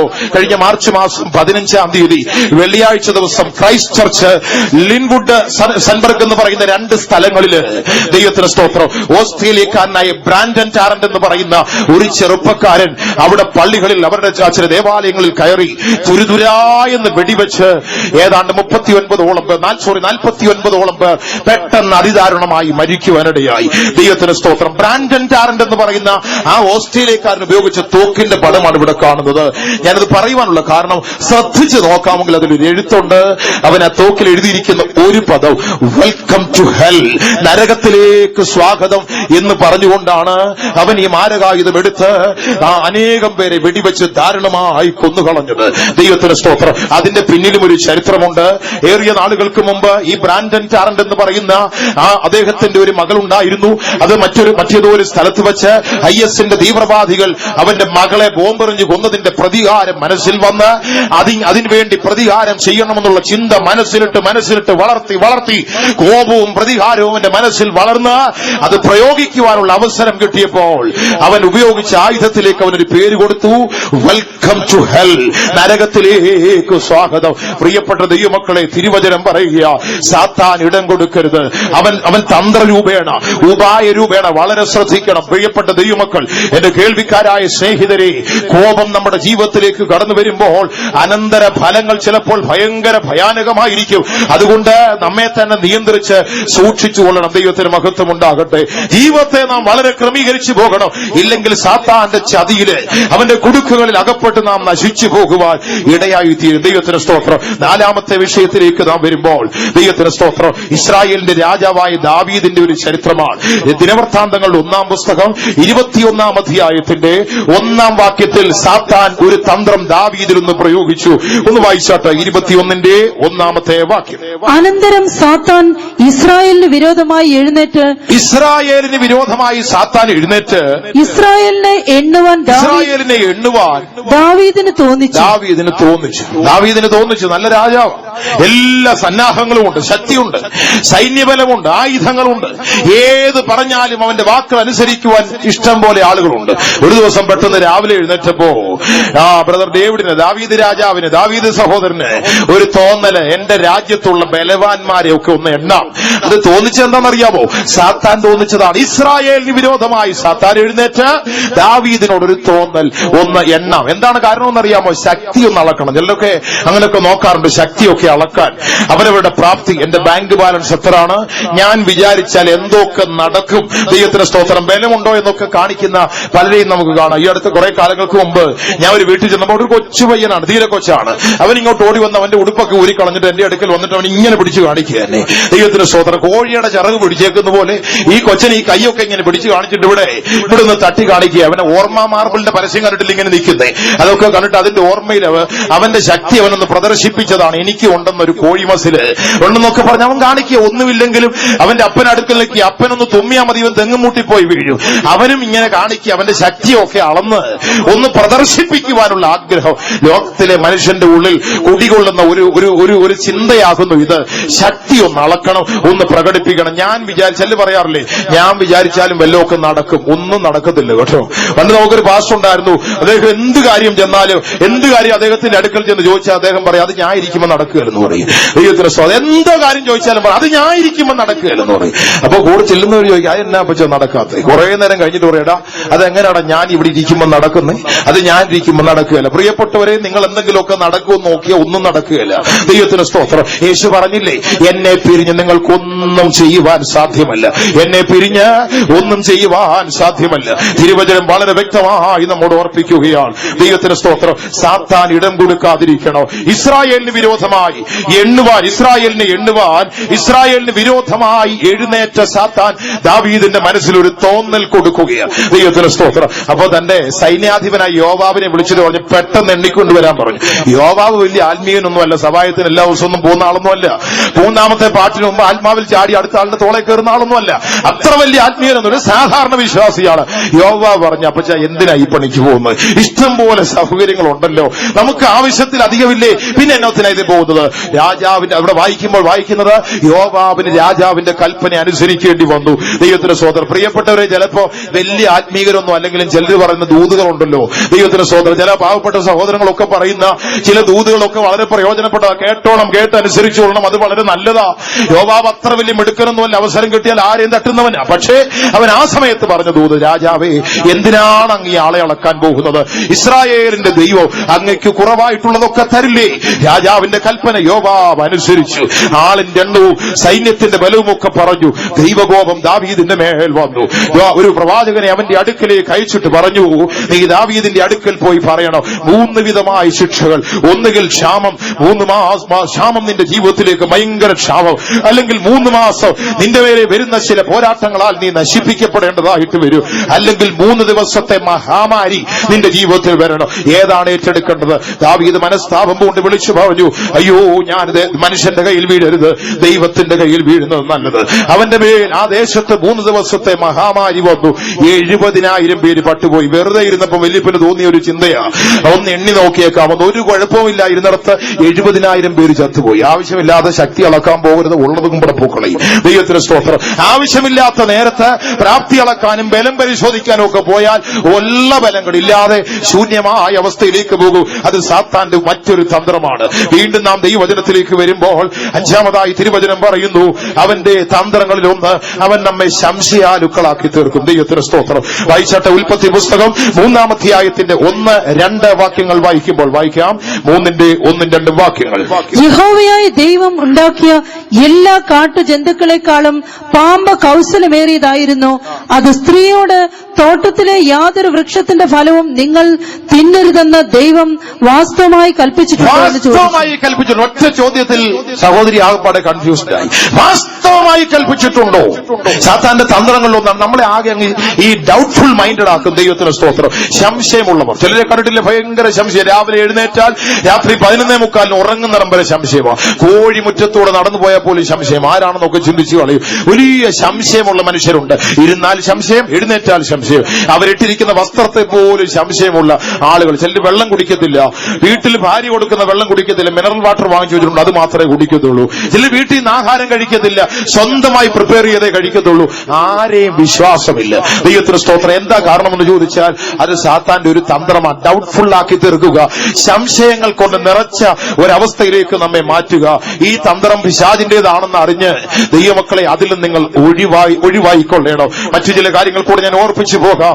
അതിൽ മറ്റൊന്ന് 7-ാമതായി നോക്കുമ്പോൾ അസൂയ. ഇത് സാത്താന്റെ തന്ത്രമാണ്. വചനം വായിച്ചു പോകുവാൻ സമയമില്ല. പെട്ടെന്ന് അസൂയ ഉണ്ടാവുകയാണ്. ദൈവത്തിന് സ്തോത്രം. എല്ലാവരോടും അസൂയ. എന്തിനാ പറയുന്നത്? പുറത്തുള്ളവരുടെ കാര്യമല്ല, അകത്തുള്ളവർ. ആരാധനയ്ക്ക് വരുന്ന ഒരാൾ, അടുത്തിരിക്കുന്ന ഒരാൾ നല്ല വസ്ത്രം ഇട്ടുകൊണ്ട് വന്നാൽ മതി, ഉടനെ നമുക്ക് തുടങ്ങും അസൂയ.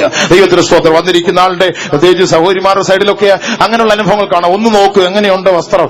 ഏതോ ഒരു പ്രത്യേകത തോന്നിയപ്പോൾ പിന്നെ ഒന്നുകൂടെ ഒന്ന് നോക്കിയിട്ട് അത്ര പിടിച്ചിട്ടില്ല. പിന്നെ ഇടയ്ക്കിടയ്ക്ക് അത് നോക്കിക്കൊണ്ടിരിക്കും. ഉപവാസ പ്രാർത്ഥന കഴിയുമ്പോൾ ഓടി ചെന്നിട്ട് ചോദിക്കും, ഇത് എവിടെ നിന്ന് വാങ്ങിച്ചതാ? അപ്പൊ അവള് ചോദിക്കും, കുഞ്ഞമ്മ ചോദിക്കും, എങ്ങനെ കൊള്ളാമോ? ഓ, വലിയ ഗുണമൊന്നും ഇല്ല. അസൂയ എന്നായി പറയുന്നത്.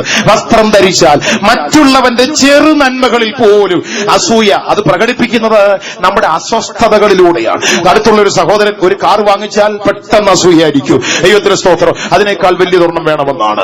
ഞാൻ എറണാകുളം സെന്ററിൽ, നേരത്തെ ഞാൻ പറഞ്ഞിട്ടുണ്ടോന്ന് അറിഞ്ഞുകൂടാ, എറണാകുളം സെന്ററിൽ പാമ്പാക്കുട എന്ന് പറയുന്ന സ്ഥലത്ത് കർത്താവിന്റെ ശുശ്രൂഷ ചെയ്യുമ്പോൾ ആ ഫെയ്ത്തോമിന്റെ മുമ്പിൽ ഒരു റെജി എന്ന് പറഞ്ഞൊരു സഹോദരനുണ്ട്. ഇപ്പൊ ഇവിടെ ഉണ്ടോന്ന് എനിക്ക് അറിഞ്ഞുകൂടാ, ഉണ്ടെങ്കിൽ ക്ഷമിക്കണം റെജി. ദൈവത്തിന് സ്തോത്രം. അദ്ദേഹം അവിടെ ഞാൻ അവിടെ ചെല്ലുന്ന സമയത്ത് അവിടുത്തെ വിശ്വാസ വീട് ഭയങ്കര മോശമാണ്.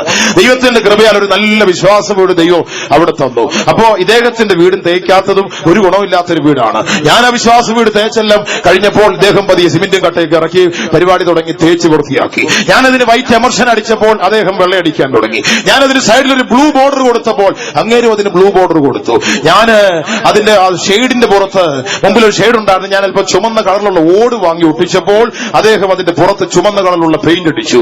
ഞാൻ എന്റെ വീടിന് വിശ്വാസ വീടിന് മുമ്പിൽ ഒരു ഗേറ്റ് വെച്ചിട്ട് അതിന് കറുത്ത പെയിന്റ് അടിച്ചപ്പോൾ താനും ഒരു ഗേറ്റ് വെച്ച് കറുത്ത പെയിന്റ് അടിച്ചു.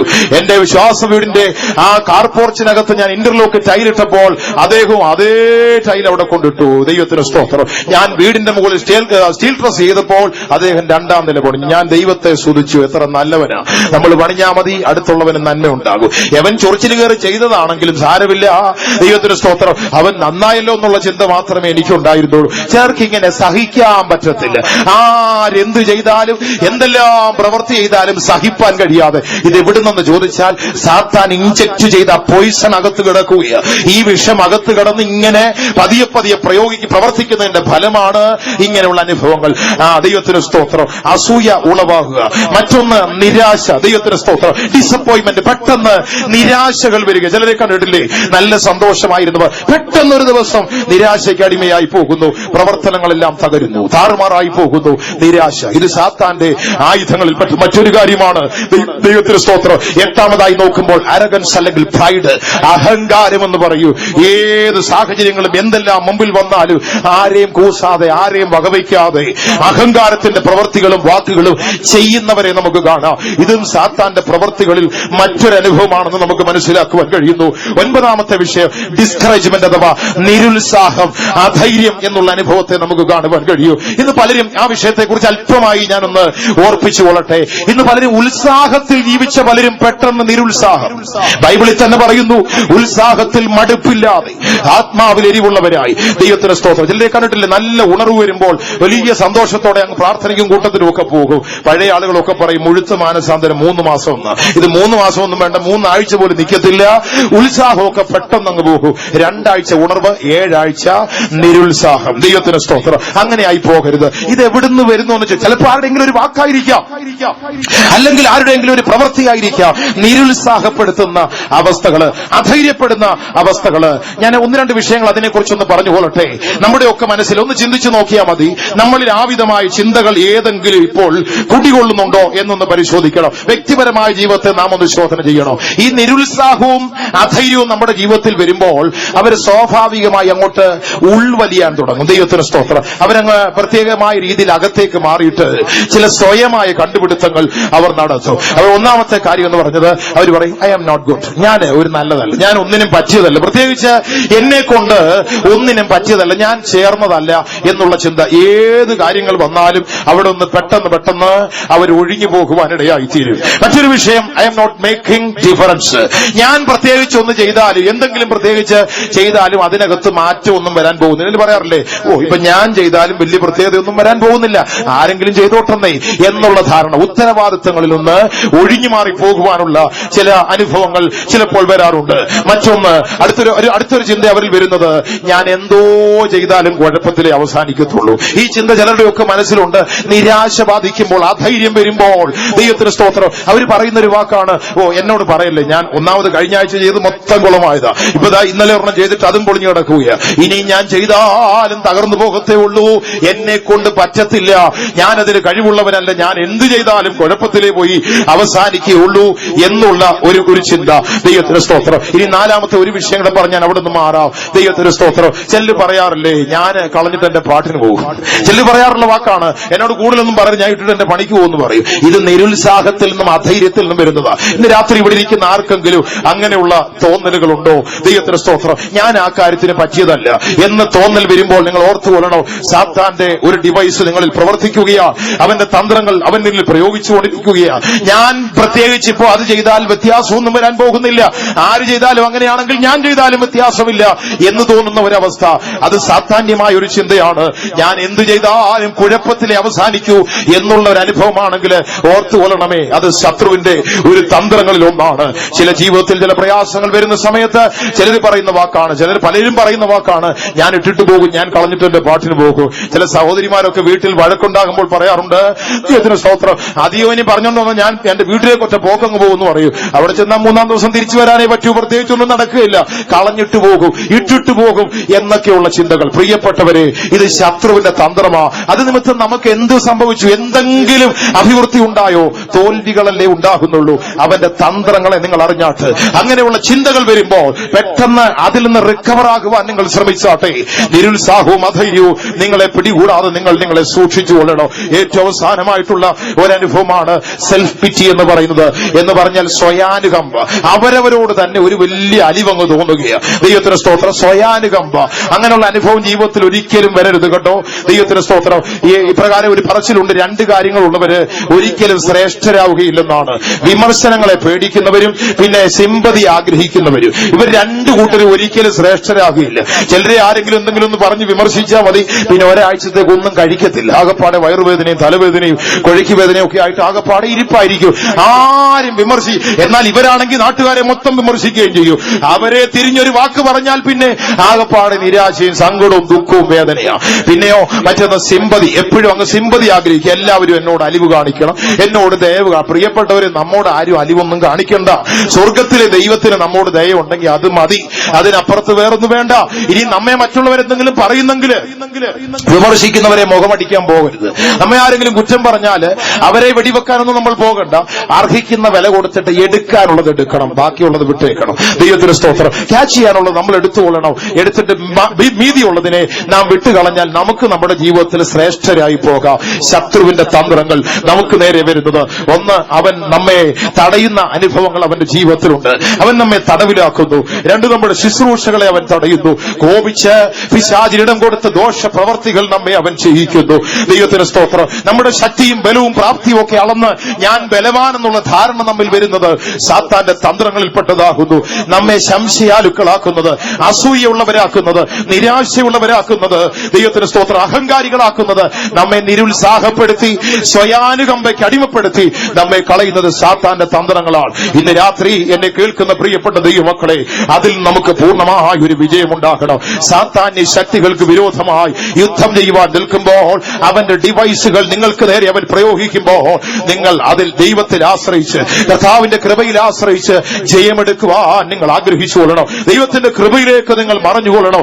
ശത്രുവായ സാത്താനെ പരാജയപ്പെടുത്തി നിങ്ങൾക്ക് ജയമെടുക്കുവാൻ കഴിയും. ഇനിയും സാത്താൻ ഈ നിലവാരത്തിൽ മനുഷ്യരെ പരീക്ഷിക്കുവാൻ അവൻ എങ്ങനെയാണ് യോഗ്യനായത്, അല്ലെങ്കിൽ ആ പദവിയിൽ അവൻ എത്തിയതിന്റെ കാരണം എന്താണ്?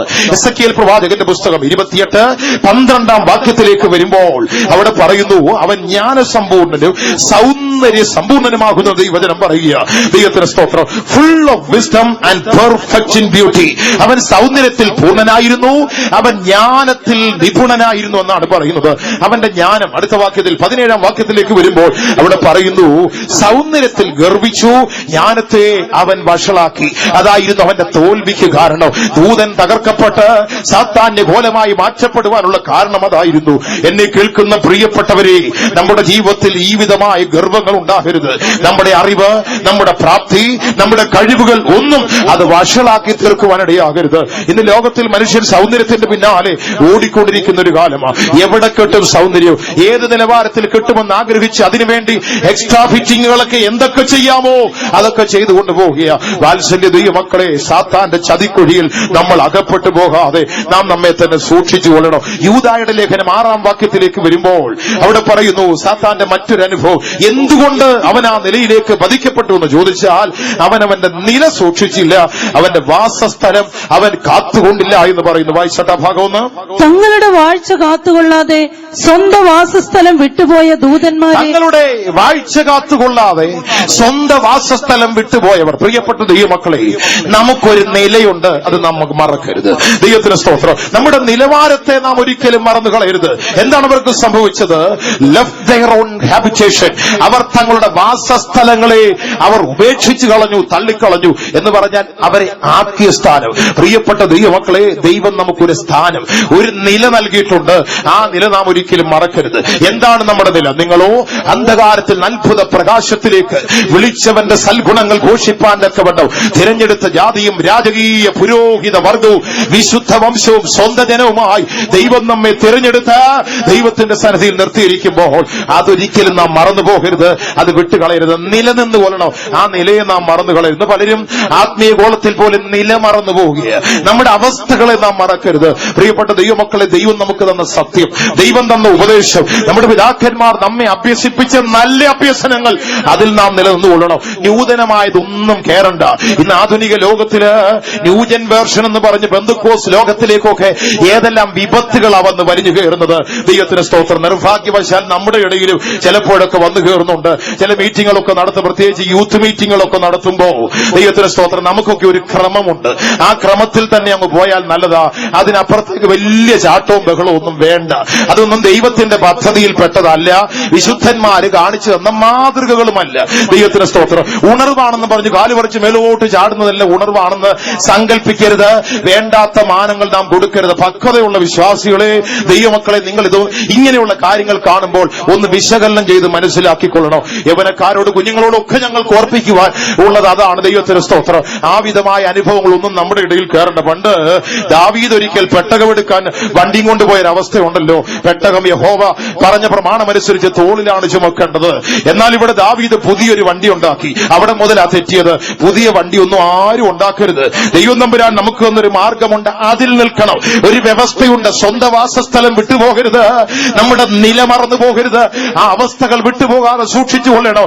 അവൻ പുതിയൊരു വണ്ടി ഉണ്ടാക്കി, അറ്റത്തൊരു കാളയും. ഇപ്പൊ കാളയ്ക്കാ ഉണർവ്. ദൈവത്തിന് സ്തോത്രം.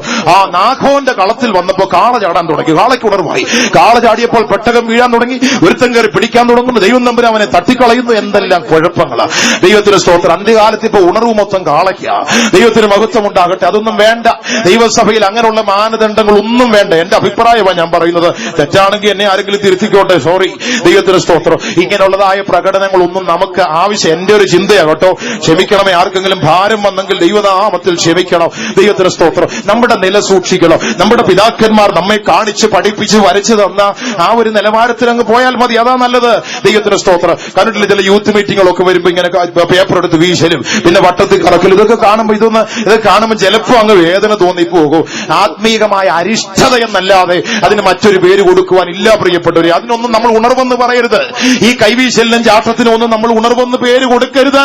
ദൈവത്തിന് സ്തോത്രം. അങ്ങനെയുള്ള ലേബലുകൾ എഴുതി കൊടുക്കേണ്ട ആവശ്യമില്ല. നില സൂക്ഷിച്ചു കൊള്ളണം. സാത്താന്റെ തന്ത്രം അവൻ പതിക്കപ്പെട്ടു പോകുവാനുള്ള കാരണം അതായിരുന്നു. നില സൂക്ഷിച്ചില്ല, അവസ്ഥകൾ മറന്നുപോയി, സ്വന്തം വാസസ്ഥലം വിട്ട് അവൻ മാറിപ്പോയെന്നാണ് പറയുന്നത്. അവർക്കാണ് നാശം ഉണ്ടായത്. തിരുവചനം പറയുന്നു, ലവ് ദെയർ ഓൺ ഹാബിറ്റേഷൻ. അവരുടെ വാസസ്ഥലങ്ങൾ, അവരുടെ അനുഭവങ്ങൾ അവർ വിട്ടുമാറിപ്പോയി. പ്രിയപ്പെട്ട ദൈവമക്കളെ, നമുക്കത് വരാതിരിപ്പാൻ നാം നമ്മെ തന്നെ സൂക്ഷിച്ചു കൊള്ളണോ. ദൈവത്തിന് മഹത്വം ഉണ്ടാകട്ടെ. യെശയ്യാ പ്രവചനം 14-ാം അധ്യായം 13-14 വാക്യങ്ങൾ വായിച്ചാൽ സാത്താന്റെ ദൂതന്റെ പതനത്തിലൂടെ സാത്താനായി തീരുവാനുള്ള പ്രധാനപ്പെട്ട 5 ഭാഗങ്ങൾ അവിടെ പറയുന്നു. എന്തെന്ന് ചോദിച്ചാൽ, ഞാനെന്നുള്ള ഭാവം. ഞാൻ സ്വർഗത്തിൽ കയറൂ, എന്റെ സിംഹാസനം ഉത്തരദിക്കിന് മേലെ വയ്ക്കൂ, ഞാൻ അവിടെ ഇരുന്നരുളൂ, ഞാൻ മേഘോന്നതങ്ങളിൽ കയറും, ഞാൻ അത്യുന്നതനോട് സമനാകൂ. 5 പ്രാവശ്യമാണ് പറയുന്നത് ഞാൻ ഞാൻ ഞാൻ എന്നുള്ള ഭാവം. എവിടെ വരുന്നുവോ അവിടെ വലിയ തകർച്ചയാ. സാത്താന്യ അനുഭവങ്ങൾ നമ്മിൽ വരാതെ അതിനെതിരെയാണ് നാം യുദ്ധം ചെയ്യേണ്ടത്. നിങ്ങളുടെ ഉള്ളത്തിൽ ഞാൻ എന്നുള്ള ഭാവം വരുന്നുണ്ടോ? അതിനെതിരെ നിങ്ങൾ യുദ്ധം ചെയ്തു കൊള്ളണം. ആ ഭാവത്തെ നിങ്ങൾ അടക്കുവാൻ ശ്രമിച്ചു കൊള്ളണം. അതാണ് നമ്മുടെ ജീവിതത്തിൽ ഏറ്റവും പ്രയോജനമായിട്ടുള്ളത്. ദൈവത്തിന് സ്തോത്രം. വീണ്ടും നാം ദൈവവചനത്തിലേക്ക് വരുമ്പോൾ സാത്താന്റെ പ്രയോഗങ്ങളിൽ അവന്റെ പ്രവൃത്തികളുടെ മറ്റൊരു ഭാഗത്തെ നാം നോക്കിയാൽ, അവൻ ഭൂതലത്തെ മുഴുവൻ തെറ്റിക്കുന്നവൻ എന്നാ പറയുന്നത്. ഭൂതലത്തെ മുഴുവൻ തെറ്റിക്കുന്നവൻ. വായിക്കാം. വെളിപ്പാട് പുസ്തകം 12-ാം അധ്യായം 9-ാമത്തെ വാക്യം ഒന്ന് വായിച്ചു നോക്കാം. വെളിപ്പാട് 12-ന്റെ 9-ാമത്തെ വാക്യം. ഭൂതലത്തെ മുഴുവൻ തെറ്റിച്ചു കളയുന്ന ഭൂതലത്തെ മുഴുവൻ തെറ്റിച്ചു കളയുന്ന പിശാചും സാത്താനും എന്ന പിശാചും സാത്താനും എന്ന മഹാസർപ്പത്തെ പഴയ പാമ്പിനെ ഭൂമിയിലേക്ക് തള്ളിക്കളഞ്ഞു. ഭൂതലത്തെ മുഴുവൻ അവൻ തെറ്റിച്ചുകൊണ്ടിരിക്കുകയാണ്. ഇത് പല രീതിയിലാണ് തെറ്റുന്നത്. ദൈവമക്കൾ ആത്മീയ ഗോളത്തിൽ തെറ്റിവരാതിരിക്കുവാൻ, ദൈവമക്കളെ നമ്മുടെ തലമുറകൾക്ക് തെറ്റിവരാതിരിക്കുവാൻ ചില കാര്യങ്ങളെ കൂടെ ഞാൻ ഒന്ന് ഓർപ്പിക്കുകയാണ്. ദൈവത്തിന് സ്തോത്രം. ഇന്നത്തെ യുവതലമുറയുടെ അനുഭവത്തെ കുറിച്ച് നോക്കിയാൽ അവരൊക്കെ ഇന്ന് ആത്മീക കാര്യങ്ങളെക്കാൾ ഉപരി അവർക്കൊക്കെ ഭൗതികതകളാണ് സന്തോഷം. ദൈവത്തിന് സ്തോത്രം. എന്ന് പറഞ്ഞാൽ കായിക ബലം എങ്ങനെ വർദ്ധിപ്പിക്കും, അതിന് ചില ജിമ്മിന് പോകുന്നവരുണ്ട്. ദൈവത്തിന് സ്തോത്രം. വലിയ കൊഴുക്കട്ട പോലത്തെ മസിലൊക്കെ ഉണ്ടാക്കി വെച്ചിട്ട് രാവിലെ എഴുന്നേറ്റ് ഇങ്ങനെ പെരുപ്പിച്ച് നിൽക്കുന്ന കാണാം. ദൈവത്തിന് സ്തോത്രം. ഇവന് നല്ലൊരു ഡിസെൻട്രി ഉണ്ടായാൽ മതി, ഇവന്റെ കോഴിക്കട്ടയൊക്കെ ഒഴുകി പോകുന്ന വഴി പോലും അറിയുകയില്ല. ദൈവത്തിന് സ്തോത്രം. അതുകൊണ്ട് ഒത്തിരി കൊഴുക്കട്ടയൊന്നും ഉണ്ടാക്കാൻ പോകേണ്ട, ആവശ്യമുള്ളതൊക്കെ മതി. ദൈവത്തിന് സ്തോത്രം. അങ്ങനെയൊക്കെ പെരുപ്പിക്കാനായിട്ട് പോകുന്ന ആളുകളെ കാണാം. മറ്റൊന്ന്, കായിക ബല ശേഷിക്ക് വേണ്ടി പ്രയോഗിക്കുവാൻ അല്പസമയത്തേക്ക് ചാറ്റിലേക്ക് നിങ്ങളുടെ ശ്രദ്ധ ഞാനൊന്ന് ക്ഷണിക്കുകയാണ്. പിക്ചർ നമ്പർ 8 നാം നോക്കിയാൽ ചില നവയുഗ പ്രസ്ഥാനങ്ങളുടെ അനുഭവങ്ങൾ എല്ലാം വിശദമാക്കി പറയുവാൻ ബുദ്ധിമുട്ടുണ്ട്. ദൈവത്തിന് സ്തോത്രം. ഈ കാണുന്ന ഈ കരാട്ടായും അതുപോലെ ജൂഡോയും കുങ്ഫുവും ഈ കാണപ്പെടുന്ന യോഗയുടെ ചില രീതികളും പ്രമാണങ്ങളും അനുഭവങ്ങളെ കുറിച്ചൊക്കെ നോക്കിയാൽ ഇതൊക്കെ ചില നവയുഗ പ്രസ്ഥാനങ്ങളായി പ്രവണതകളായി കാണുകയാണ്. ഇന്ന് നമ്മുടെ പിള്ളേർ പോലും രാവിലെ എഴുന്നേറ്റ് ഒരു പഴയ വെള്ള പാൻറ്റും ഒക്കെ ഇട്ട് അതിനിടയ്ക്ക് ഒരു വാഴവള്ളിയും കെട്ടിക്കൊണ്ടങ്ങ് ഇറങ്ങുകയാണ്. ഹൂ എന്നൊക്കെ പറഞ്ഞ് പോയി തൊഴിക്കാനും അടിക്കാനും വല്ലവന്റെ നിന്നും തല്ല് കിട്ടാനുള്ളത് പഠിച്ചു കഴിയുമ്പോൾ പിന്നെ വീട്ടിൽ വന്നിരുന്ന് കോഴിമുട്ടയിൽ നിന്നുകൊണ്ട് അവിടെ ഇരുന്നുകൊള്ളൂ. ദൈവത്തിന് സ്തോത്രം. ഞാൻ ദൈവമക്കളോട് പറയുക, നാട്ടുകാരോട് ഞാൻ ഒത്തിരി ഒന്നും പറയുന്നില്ല. പെന്തക്കോസുകാരായ ദൈവമക്കൾ നിങ്ങളുടെ കുഞ്ഞുങ്ങളെ കുഞ്ഞുങ്ങളെ ഈ വിധമായ അനുഭവങ്ങൾക്ക് പ്രൊമോട്ട് ചെയ്യരുത്. ദൈവത്തിന് സ്തോത്രം. ഇടിപടിക്കാനും തൊഴികൊള്ളാനുള്ള പണികളൊന്നും പഠിപ്പിക്കേണ്ട. എന്തുകൊണ്ട് ഞാനിത് പറയുന്നു എന്ന് ചോദിച്ചാൽ, ഈ കരാട്ടെ എന്നൊക്കെ പറയുന്ന ഈ ഗുങ്ഫു ജൂഡോയും കരാട്ടയുടെയും ഒക്കെ അനുഭവങ്ങളെ കുറിച്ചൊക്കെ നോക്കിയാൽ പാശ്ചാത്യ രാജ്യങ്ങളിൽ നിന്ന് ഉത്ഭവിച്ച്, പ്രത്യേകിച്ച് ജപ്പാനിൽ നിന്നും മറ്റുമൊക്കെ കടന്നു വന്ന ചില ആയോധനകൾ കൊണ്ട് മാർഷൽ ആർട്ടുകളാണ് ഇതെല്ലാം. ഇതിന്റെയൊക്കെ പിന്നാമ്പുറത്തെ നാം പഠിച്ചാല് നമുക്കിതൊന്നും അറിയത്തില്ല പലർക്കും. ഇത് പാശ്ചാത്യ രാജ്യങ്ങളില് ഈ അഭ്യസനത്തിന് വേണ്ടി പോകുമ്പോൾ അതിന്റെ തുടക്കത്തിലും അതിന്റെ അവസാനത്തിലും അവരുടെ മുമ്പിൽ അവർ പരിശീലിക്കുന്നതിന്റെ മുമ്പിൽ ദേവാ ഷെൽഫ് എന്ന് പറയുന്ന ഒരു ഷെൽഫ് ഉണ്ടാകും. ദൈവത്തിന്റെ സ്തോത്രം. ഗോഡ് ഷെൽഫ്, ദേവന്മാരുടെ രൂപങ്ങൾ അടങ്ങിയ ഒരു ഷെൽഫ് ഉണ്ടാകും. ആദ്യം അതിന്റെ മുമ്പിൽ പോയി വണങ്ങണം. എന്നിട്ടാണ് ഈ അയോധന കലകൾ അഭ്യസിക്കുവാൻ തുടങ്ങുന്നത്. പ്രത്യേകിച്ച് ഇപ്പൊ നമ്മുടെ നാട്ടിൽ ചിലപ്പോൾ അങ്ങനെ ഇല്ലെങ്കിലും ഈ അയോധന കലകൾ അഭ്യസിക്കുവാൻ പോകുന്നവര് അവരുടെ മുൻപിൽ ഒരു ഗുരുവുണ്ടായിരിക്കും. ദൈവത്തെ പോലെ കാണുന്നവർ, അവരുടെ മാസ്റ്റർ, അവരുടെ ഗുരുവിനെ അവർ ദൈവ തുല്യമായി പൂജിച്ച് ആരാധിച്ചുകൊണ്ടാണ് തുടങ്ങുന്നത്. പെന്തക്കോസ്തുകാർക്ക് വേണ്ട, ഇത് ദൈവമക്കൾക്ക് ഈ വിധമായ അനുഭവങ്ങൾ വേണ്ട. രൂപങ്ങൾ വെച്ച് അവിടെ വണങ്ങുന്നില്ല എങ്കിലും അവർക്ക് അറിവ് പറഞ്ഞു കൊടുക്കുന്ന അവരുടെ ഗുരുവിനെ ദൈവ തുല്യമായി കണ്ട് ആരാധിച്ച് പൂജിച്ചുകൊണ്ടാണ് ഈ വിധമായ അനുഭവങ്ങൾ തുടങ്ങുന്നത്. എല്ലാം വിശദമാക്കി പറയുവാൻ ബുദ്ധിമുട്ടുള്ളതുകൊണ്ട് ഞാനിപ്പോൾ അവിടെ തൽക്കാലം അങ്ങോട്ട് മാറുകയാണ്. ആകയാൽ നവയുഗ പ്രസ്ഥാനത്തിന്റെ പിന്നാലെ ദൈവത്തിന്റെ ജനം കടന്നുപോകല്ലേ എന്നോർപ്പിക്കുകയാ. ലോകത്തിൽ അവൻ ഭൂതലത്തെ മുഴുവൻ വഷളാക്കുകയാ. ഭൂതലം മുഴുവൻ വഷളാക്കുവാൻ പ്രാരംഭത്തിൽ കർത്തൃദാസൻ ഉണർത്തുവാൻ ഇവിടെ വന്നപ്പോൾ പറഞ്ഞ ഒരു കാര്യം ഞാൻ ശ്രദ്ധിച്ചു. ലോകം മുഴുവൻ സാത്താന്റെ ശക്തികളുടെ പ്രകടനമായി ഇന്ന് കാണപ്പെടുന്ന ഏറ്റവും വലിയ വിപത്തെന്ന് പറയുന്ന ടെററിസമാണ്, ഭീകരവാദം, ഭീകരന്മാരുടെ തേർവാഴ്ച. ലോകത്തിന്റെ എല്ലാ രാജ്യങ്ങളിലും, എന്തിനേറെ പറയണം, നമ്മുടെ കേരളമില്ലേ, എത്ര മനോഹരമായ സ്ഥലമായിരുന്നു. എന്നാൽ ഇന്ന് അതെല്ലാം തകർന്നു പോയില്ലേ.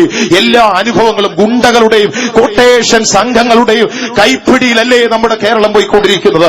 മാഫിയ സംഘങ്ങൾ, നിഗൂഢ സംഘങ്ങളെ കൊണ്ട് നമ്മുടെ കേരളവും നിറഞ്ഞു നിൽക്കുകയാണ്, നിറയപ്പെട്ടു നിൽക്കുകയാണ്. ആകയാൽ നാം വ്യക്തമായി മനസ്സിലാക്കണം, ഭീകരവാദം സാത്താന്റെ ഒരു തന്ത്രമാകുന്നു. ദൈവത്തിന്റെ സ്തോത്രം. ഞാനത് നിങ്ങളെ ഒന്ന് വിശദമാക്കുവാൻ, അത് മനസ്സിലാക്കുവാൻ വേണ്ടി ഒരു വിഷയം നിങ്ങളെ വളരെ പെട്ടെന്നൊന്ന് ഓർപ്പിച്ചു പോകാം. ദൈവത്തിന് മഹത്വം ഉണ്ടാകട്ടെ. കഴിഞ്ഞ 21 ഏപ്രിൽ മാസം 21 ഈസ്റ്റർ ദിനം നമുക്കറിയാം, നമ്മുടെ സമീപ രാജ്യമായ ശ്രീലങ്കയിൽ മനുഷ്യ മനസാക്ഷി മരവിക്കുന്ന തരത്തിൽ ഒരു ഭയങ്കര സ്ഫോടനമുണ്ടായി. 3 ക്രിസ്തീയ ദേവാലയങ്ങൾ, 3 പ്രശസ്തമായ ഹോട്ടലുകളിലും സ്ഫോടനങ്ങൾ നടന്നു. ഏതാണ്ട് 300ഓളം പേർ അതിദാരുണമായി കൊല്ലപ്പെട്ടു. 600-ലധികം ആളുകൾ അംഗവൈകല്യമുള്ളവരായി തീർന്നു. എന്താണ് ഇതിന്റെ പിന്നിലെ സംഭവം എന്ന് പറഞ്ഞാൽ, ദൈവത്തിന് സ്തോത്രം, എല്ലാം വിശദമാക്കി പറഞ്ഞു പോകുവാൻ ഞാൻ ആഗ്രഹിക്കുന്നില്ല. ഒറ്റക്കാര്യം ഞാൻ പറയാം. ദൈവത്തിന് മഹത്വം ഉണ്ടാകട്ടെ. ചില നാളുകൾക്ക് മുമ്പ് നമ്മുടെ പത്രത്തിൽ അതിനെക്കുറിച്ച് വന്ന ഒരു നല്ല വാർത്തയുണ്ടായിരുന്നു. ഏപ്രിൽ മാസം 24-ാം തീയതി പത്രത്തിൽ മലയാള മനോരമ പേപ്പറിൽ അതിനെക്കുറിച്ചൊരു വാർത്ത വന്നു. ശ്രീലങ്കയിൽ ആ തീവ്രവാദികൾ ഉപയോഗിച്ച ബോംബിന് അവർ പേര് കൊടുത്തു. പിക്ചർ നമ്പർ 7ലേക്ക് ഒന്ന് വന്നാട്ടെ. അതിന്റെ പേരാണ് ഇവിടെ കൊടുത്തിരിക്കുന്നത്, മദർ ഓഫ് സൈറ്റൻ, സാത്താന്റെ അമ്മ എന്നുള്ള പേരോടുകൂടെ ഉള്ള ഒരു ബോംബാണ് ഉപയോഗിച്ചെന്ന് പത്രത്തിൽ വന്നപ്പോൾ ഞാനത് വളരെ ചിന്തിച്ചു. ഒരു തീവ്രവാദി, ഒരു ടെററിസ്റ്റ് വന്ന് അനേക നിരപരാധികളെ കൊന്നൊടുക്കുവാൻ അവന്റെ ശരീരത്തെ അവൻ കെട്ടിവെച്ചു കൊണ്ടുവന്ന സ്ഫോടക വസ്തുവിന്റെ പേര് സാത്താന്റെ അമ്മയെന്നായിരുന്നു. പ്രിയപ്പെട്ട ദൈവമക്കളെ, പല വിധത്തിലുള്ള അമ്മമാരെ കേട്ടിട്ടുണ്ട്. ആദ്യമായിട്ട് ഇങ്ങനൊരു അമ്മയെക്കുറിച്ച് ഞാൻ കേൾക്കുന്നത്. നമ്മുടെ നാട്ടിൽ എത്ര അമ്മമാരുണ്ട്, കുഞ്ഞമ്മയും പെണ്ണമ്മയും പൊന്നമ്മയും എന്ന് വേണ്ട പല നിലവാരത്തിലുള്ള അമ്മമാര് നാട്ടുമ്പുറത്തുള്ളപ്പോൾ സാത്താന്റെ അമ്മ എന്ന് പറഞ്ഞൊരു അമ്മയെക്കുറിച്ച് ഞാൻ ആദ്യമായിട്ട് കേൾക്കുക. ഏപ്രിൽ മാസം 24-ാം തീയതി പത്രം വായിച്ചപ്പോഴ അങ്ങനെ ഒരു അമ്മ ഭൂമിയിലുണ്ടെന്ന് അറിഞ്ഞത്. അവൻ ഉപയോഗിച്ച ബോംബിന്റെ പേര്. സമാനമായ ആക്രമണങ്ങൾ മാഞ്ചസ്റ്റർ എന്ന് പറയുന്ന സ്ഥലത്തും പാരീസിലും അവർ നടത്തിയപ്പോൾ ഉപയോഗിച്ച ബോംബും അത് തന്നെയായി. ഞാൻ എടുത്തു പറയാനുള്ള കാരണം അതിന്റെ പേര് സാത്താന്റെ അമ്മ എന്നായിരുന്നു. പ്രിയപ്പെട്ട ദൈവമക്കളെ, എന്തുകൊണ്ട് ഞാൻ പറയുന്നു, ഇന്ന് ലോകത്തിൽ നടക്കുന്ന തീവ്രവാദങ്ങളുടെ പിന്നിൽ പ്രവർത്തിക്കുന്നത് സാത്താന്യ ശക്തിയാണ്. ഈവിൾ പവറാകുന്നു. ദൈവത്തിന്റെ സ്തോത്രം. ആ ഡീമൺ പവറാകുന്നതിന്റെ പിന്നിൽ പ്രവർത്തിക്കുന്നത് ദൈവമക്കൾ അത് മനസ്സിലാക്കി അതിനുവേണ്ടി പ്രാർത്ഥിക്കണം. കേരളത്തിലും തമിഴ്നാട്ടിലും സമാനമായ ആക്രമണങ്ങൾ പുതുവത്സരത്തോടുകൂടെ നടത്തുവാൻ തീരുമാനിക്കുന്നത് പത്രങ്ങൾ നാം വായിക്കുന്നില്ലേ? അടുത്ത സമയത്ത് ചിലരൊക്കെ പിടിക്കപ്പെട്ടില്ലേ? പ്രിയപ്പെട്ട ദൈവമക്കളെ, നമ്മുടെ നാട്ടിൻപുറത്തും അതൊക്കെ സംഭവിക്കാൻ പോകുന്നു. ഭയാനകമായ കാലങ്ങളിലേക്ക് നാം വഴുതി വീടുകൊണ്ടിരിക്കുകയാണ്. ലോകം വല്ലാത്ത അവസ്ഥയിലേക്ക് പോകുന്നു. അവൻ ഭൂതലത്തെ മുഴുവൻ തെറ്റിക്കുന്നുവെന്നാണ് തിരുവചനം പറയുന്നത്. എങ്ങനെയാണ് അവൻ തെറ്റിക്കുന്നത്? മത്തായി സുവിശേഷം 24-4-5 വാക്യങ്ങൾ വായിച്ചാൽ കള്ള ക്രിസ്തുക്കൾ എഴുന്നേറ്റ് തെറ്റിക്കുമെന്ന് ദൈവവചനം പറയുന്നു. 24-ാം അധ്യായത്തിന്റെ 24-ാം വാക്യത്തിലേക്ക് വരുമ്പോൾ അവൻ വൃതന്മാരെ തെറ്റിക്കുന്നുവെന്ന് തിരുവചനം വളരെ വ്യക്തമായി നമ്മെ ഓർപ്പിക്കുന്നു. എഫേസ്യ ലേഖനം 4-ാം അധ്യായത്തിന്റെ 14-ാം വാക്യത്തിലേക്ക് വരുമ്പോൾ ഉപദേശത്തിന്റെ ഓരോരോ കാറ്റുകളാൽ തെറ്റിവിഴലുന്ന ആത്മീയഗോളത്തെ നമുക്ക് ഇവിടെ കാണുവാൻ കഴിയുന്നു. വെളിപ്പാട് പുസ്തകം 2:20 വാക്യം നാം വായിക്കുമ്പോൾ ദൈവത്തിന് സ്തോത്രം, തുയഥൈരാ സഭയെക്കുറിച്ച് പറയുമ്പോൾ ആ സഭയെ തെറ്റിക്കുന്ന ഒരു സഹോദരിയെ കുറിച്ച് അവിടെ പറയുന്നു. ഇസബേൽ എന്നൊരു സഹോദരി അവിടെ ഉണ്ടായിരുന്നു. അവൾ സഭയെ തെറ്റിക്കുകയാണ്. ദൈവത്തിന് സ്തോത്രം. ആധുനിക ഗോളത്തിലും ആത്മീയ ഗോളത്തിലും നമുക്ക് കാണുവാൻ കഴിയുന്ന ഒരു പ്രത്യേക അനുഭവമാണ് ഇസബേലിന്റെ ശക്തി എന്ന് പറയുന്നത്. ഇന്ന് രാത്രി എന്നെ കേൾക്കുന്ന പ്രിയപ്പെട്ട ദൈവമക്കളെ, സാത്താന്റെ ശക്തികൾ നമുക്ക് വിരോധമായി പ്രതികൂലമായി നിൽക്കുമ്പോൾ, ശത്രുവിന്റെ ആയുധങ്ങൾ നമുക്ക് വിരോധമായി ഉണർന്നെഴുന്നേറ്റ് നിൽക്കുമ്പോൾ, നമുക്ക് രക്ഷപ്പെടുവാൻ, പ്രവൃത്തിയിലൂടെ രക്ഷപ്പെടുവാൻ കഴിയുന്ന മാർഗം നമ്മുടെ യേശുവിന്റെ മാർഗം മാത്രമാണ്. അവൻ തെറ്റിക്കുന്നവനാണ് ഭൂതലത്തെ. സമയക്കുറവായതുകൊണ്ടാണ് വാക്യങ്ങളെല്ലാം വായിപ്പിക്കാഞ്ഞത്. അവൻ ഭൂതലത്തെ മുഴുവൻ തെറ്റിക്കുന്നവനാണ്. കള്ളക്രിസ്തുക്കൾ എഴുന്നേറ്റ് തെറ്റിക്കുന്നു. വൃതന്മാരെ കൂടെ തെറ്റിക്കുവാൻ അടയാളങ്ങൾ കാണിച്ചുകൊണ്ട് പലരും വരുന്നു. ദൈവത്തിന് സ്തോത്രം. ഉപദേശത്തിനാലുള്ള തെറ്റുകളിലൂടെ ദൈവസഭകൾ ആത്മീയ ഗോളത്തിന് അരാജകത്വങ്ങൾ സംഭവിക്കുന്നു. മാത്രമല്ല, സാത്താന്യ ശക്തി ഇന്ന് ഭൂതലത്തിൽ പ്രബലപ്പെട്ട് മനുഷ്യവർഗത്തിന്റെ ഓരോ മേഖലകളിലേക്ക് കടന്നു ചെല്ലുകയാ. ആധ്യാത്മിക മണ്ഡലത്തിൽ പോലും വന്നു കയറുന്നു. ഈസബേലിന്റെ ആത്മാവ് വന്നു കയറുകയാണ്. എന്താണ് ഈസബേലിന്റെ ആത്മാവ് എന്ന് പറഞ്ഞാൽ? ആധുനിക ലോകത്തിലെ ഫാഷന്റെ ഭ്രമം. ഇന്ന് ഈ ദൈവമക്കൾ എന്ന് പറഞ്ഞാൽ പോലും ഫാഷന്റെ ഭ്രമത്തിലാണ് ഓടുന്നത്. ഏതെല്ലാം ടൈപ്പ് വേണമെന്നറിയാമോ? അലമാരിക്ക് തിരിക്കുന്നത് ഓരോ സ്ഥലത്തേക്ക് പോകുവാൻ ഓരോ തരത്തിലുള്ള വസ്ത്രങ്ങളാണ്. ലോകം എങ്ങനെ പോകുന്നുവോ അതിന്റെ കൂടെ ഓടിക്കൊണ്ടിരിക്കുന്ന ആത്മീയഗോളം. വഞ്ചിക്കപ്പെടരുത്. ഒരുപക്ഷെ നിങ്ങൾ അറിഞ്ഞുകൊണ്ടായിരിക്കുകയില്ല, അവന്റെ തന്ത്രങ്ങൾ നിങ്ങളുടെ ഉള്ളത്തിലേക്ക് വരുന്നതായിരിക്കും. ദൈവത്തിന് സ്തോത്രം. നമ്മുടെ യേശു കർത്താവ് അവനെ തകർത്ത് കളഞ്ഞവനെന്ന് തിരുവചനം പറയുകയാണ്. വായിക്കാം. കൊലോസ്യ ലേഖനം 2-ാം അധ്യായം 15-ാം വാക്യത്തിലേക്ക് നമുക്ക് നമ്മുടെ ശ്രദ്ധയൊന്ന് കൊണ്ടുവരാം. കൊലോസ്യർ 2-ാം അധ്യായം 15-ാമത്തെ വാക്യം.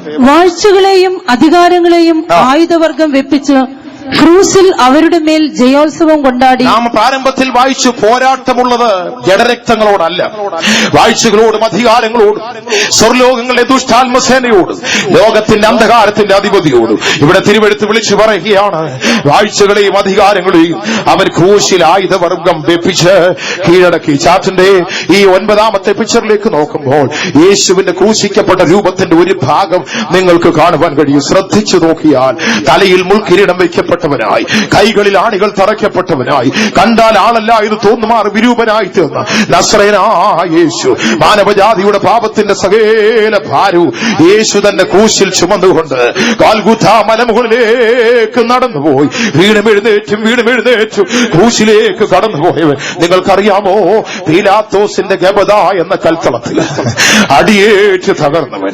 അതിനു മുന്നേ ഗത്സമന എന്ന എണ്ണച്ചക്കിൽ കിടന്ന് ചവിട്ടി മെതിക്കപ്പെട്ട നസ്രായൻ ഗബദ എന്ന കൽത്തളത്തിലേക്ക് പോയി അടിയേറ്റ് തകർന്നു. അവന്റെ ശരീരഭാഗങ്ങൾ മുഴുവൻ അവർ പിച്ച് ചീന്തിക്കളഞ്ഞു, വലിച്ചു പറിച്ചവർ എടുത്തു. ഭാരമേറിയ ക്രൂശ് അവന്റെ തോളിലേക്ക് അവർ വെച്ചു കൊടുത്തു. കരുണയില്ലാത്ത പടയാളികൾ അവനെ നടത്തുമ്പോൾ ഗാൽഗോഥാ, തലയോടിടമെന്ന ഗാൽഗോഥായിലേക്ക് അരുമനാഥൻ കാലുകൾ വെച്ച് വേച്ചും വിറച്ച് മുൻപോട്ട് പോകുമ്പോൾ ക്രൂശിന്റെ ഭാരത്താൽ അവൻ കവണ് താഴേക്ക് വീണു.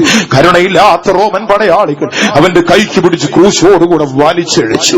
യേശുവിന്റെ പൂവൽമൈ ആ പാറക്കെട്ടുകളിൽ കൂർത്തുമൂർത്ത കല്ലുകളിലേക്ക് വലിച്ചുരഞ്ഞു കയറി രക്തം ധാരധാരയായി ഒഴുകി. ആ പാറകൾക്കിടയിലൂടെ അവന്റെ രക്തം ഒഴുകി പോവുകയാണ്. അവൻ നടന്നു പോകുന്ന ഭാഗത്തെല്ലാം രക്തത്തുള്ളികൾ വീണുകൊണ്ടേയിരിക്കുന്നു. എന്തിന് സഹോദര? അവൻ ഗോൽഗോഥായിലേക്ക് പോകുമ്പോൾ ഒരു വലിയ സത്യം അവിടെ യാഥാർത്ഥ്യമാവുകയായിരുന്നു. സാത്താൻ ലോകത്തിന്റെ അധിപതിയായി, സാത്താൻ ലോകത്തിലെ മനുഷ്യനെ വേട്ടയാടി അവരുടെ മേൽ വാണരുളുന്നവനായി ശക്തി പ്രാപിച്ചപ്പോൾ അവരുടെ മേൽ ജയമെടുക്കുവാൻ, ജയോത്സവം കൊണ്ടാടുവാൻ ഒരു യുദ്ധമേശു ചെയ്തു. ഈ കാൽവറി എന്തെന്നറിയാമോ? ലോകം കണ്ട ഏറ്റവും വലിയ യുദ്ധത്തിന്റെ വിജയഭേരി മുഴക്കിയ സ്ഥലം അതാണ് എന്റെ യേശുവിന്റെ കാൽവറി. ആത്മകണ്ണുകളാൽ ഒന്ന് നോക്കാമോ? ആത്മകണ്ണുകളാൽ അവിടേക്കൊന്ന് നോക്കാമോ? നിനക്ക് വേണ്ടി അടിയേറ്റ പാറ, നിനക്ക് വേണ്ടി പിളർക്കപ്പെട്ട പാറ, നിനക്ക് വേണ്ടി അറുക്കപ്പെട്ട കുഞ്ഞാട് ഇന്ന് രാത്രി നിന്റെ സമീപം നിൽക്കുന്നു. നിൽക്കുമ്പോ നിന്റെ ഉള്ളിൽ നിനക്ക് ജയത്തിന്റെ ഒരു വാക്ക് പറയുവാൻ ഇന്ന് രാത്രി കഴിയണം. എന്തെന്നറിയാമോ?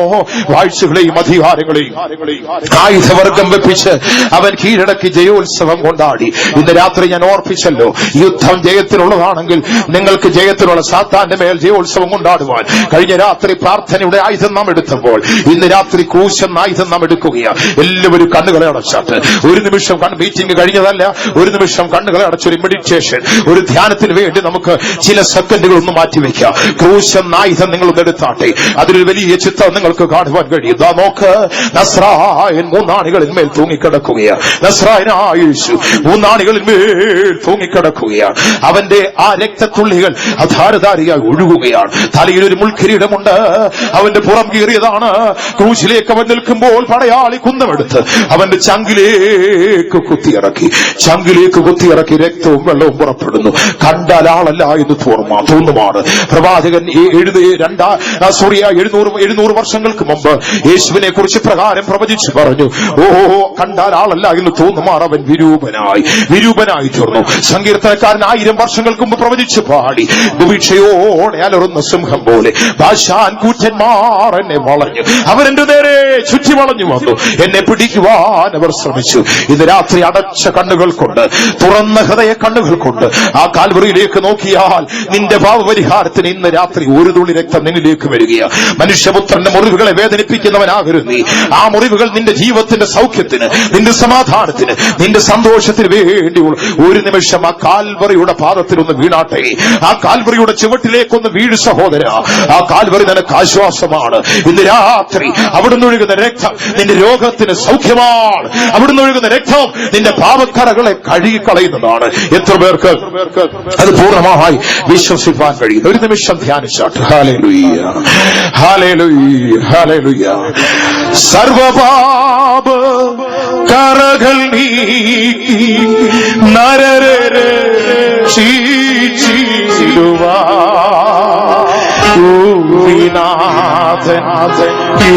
യേശുദേവൻ ചുരിഞ്ഞ തീരൂരക്തമേ, ഭൂവിനാഥൻ യേശുദേവൻ ചുരിഞ്ഞ തീരൂരക്തമേ, യേശുവോടി ലോകർ ചെയ്ത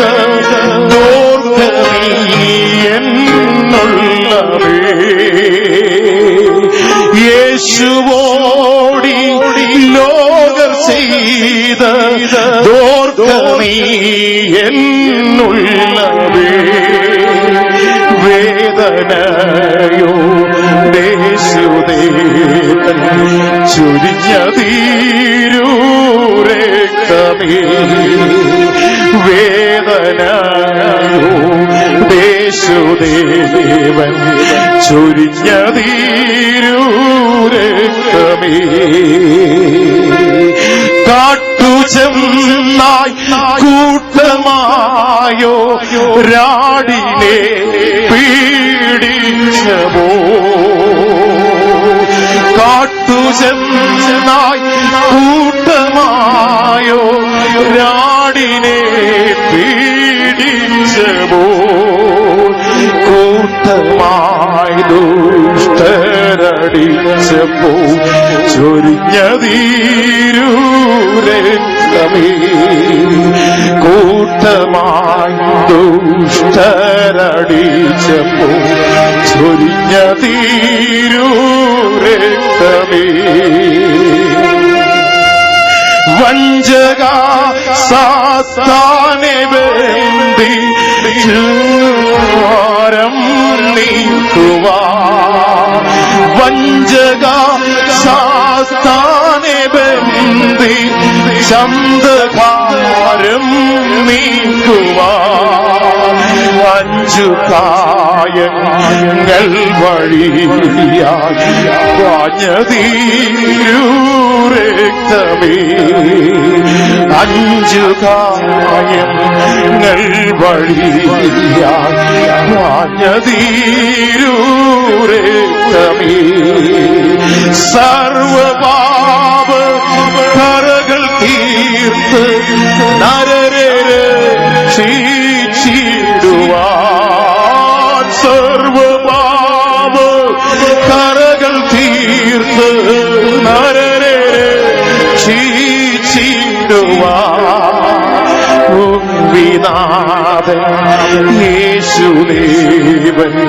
ചൊരിഞ്ഞ വീരുരക്തമേ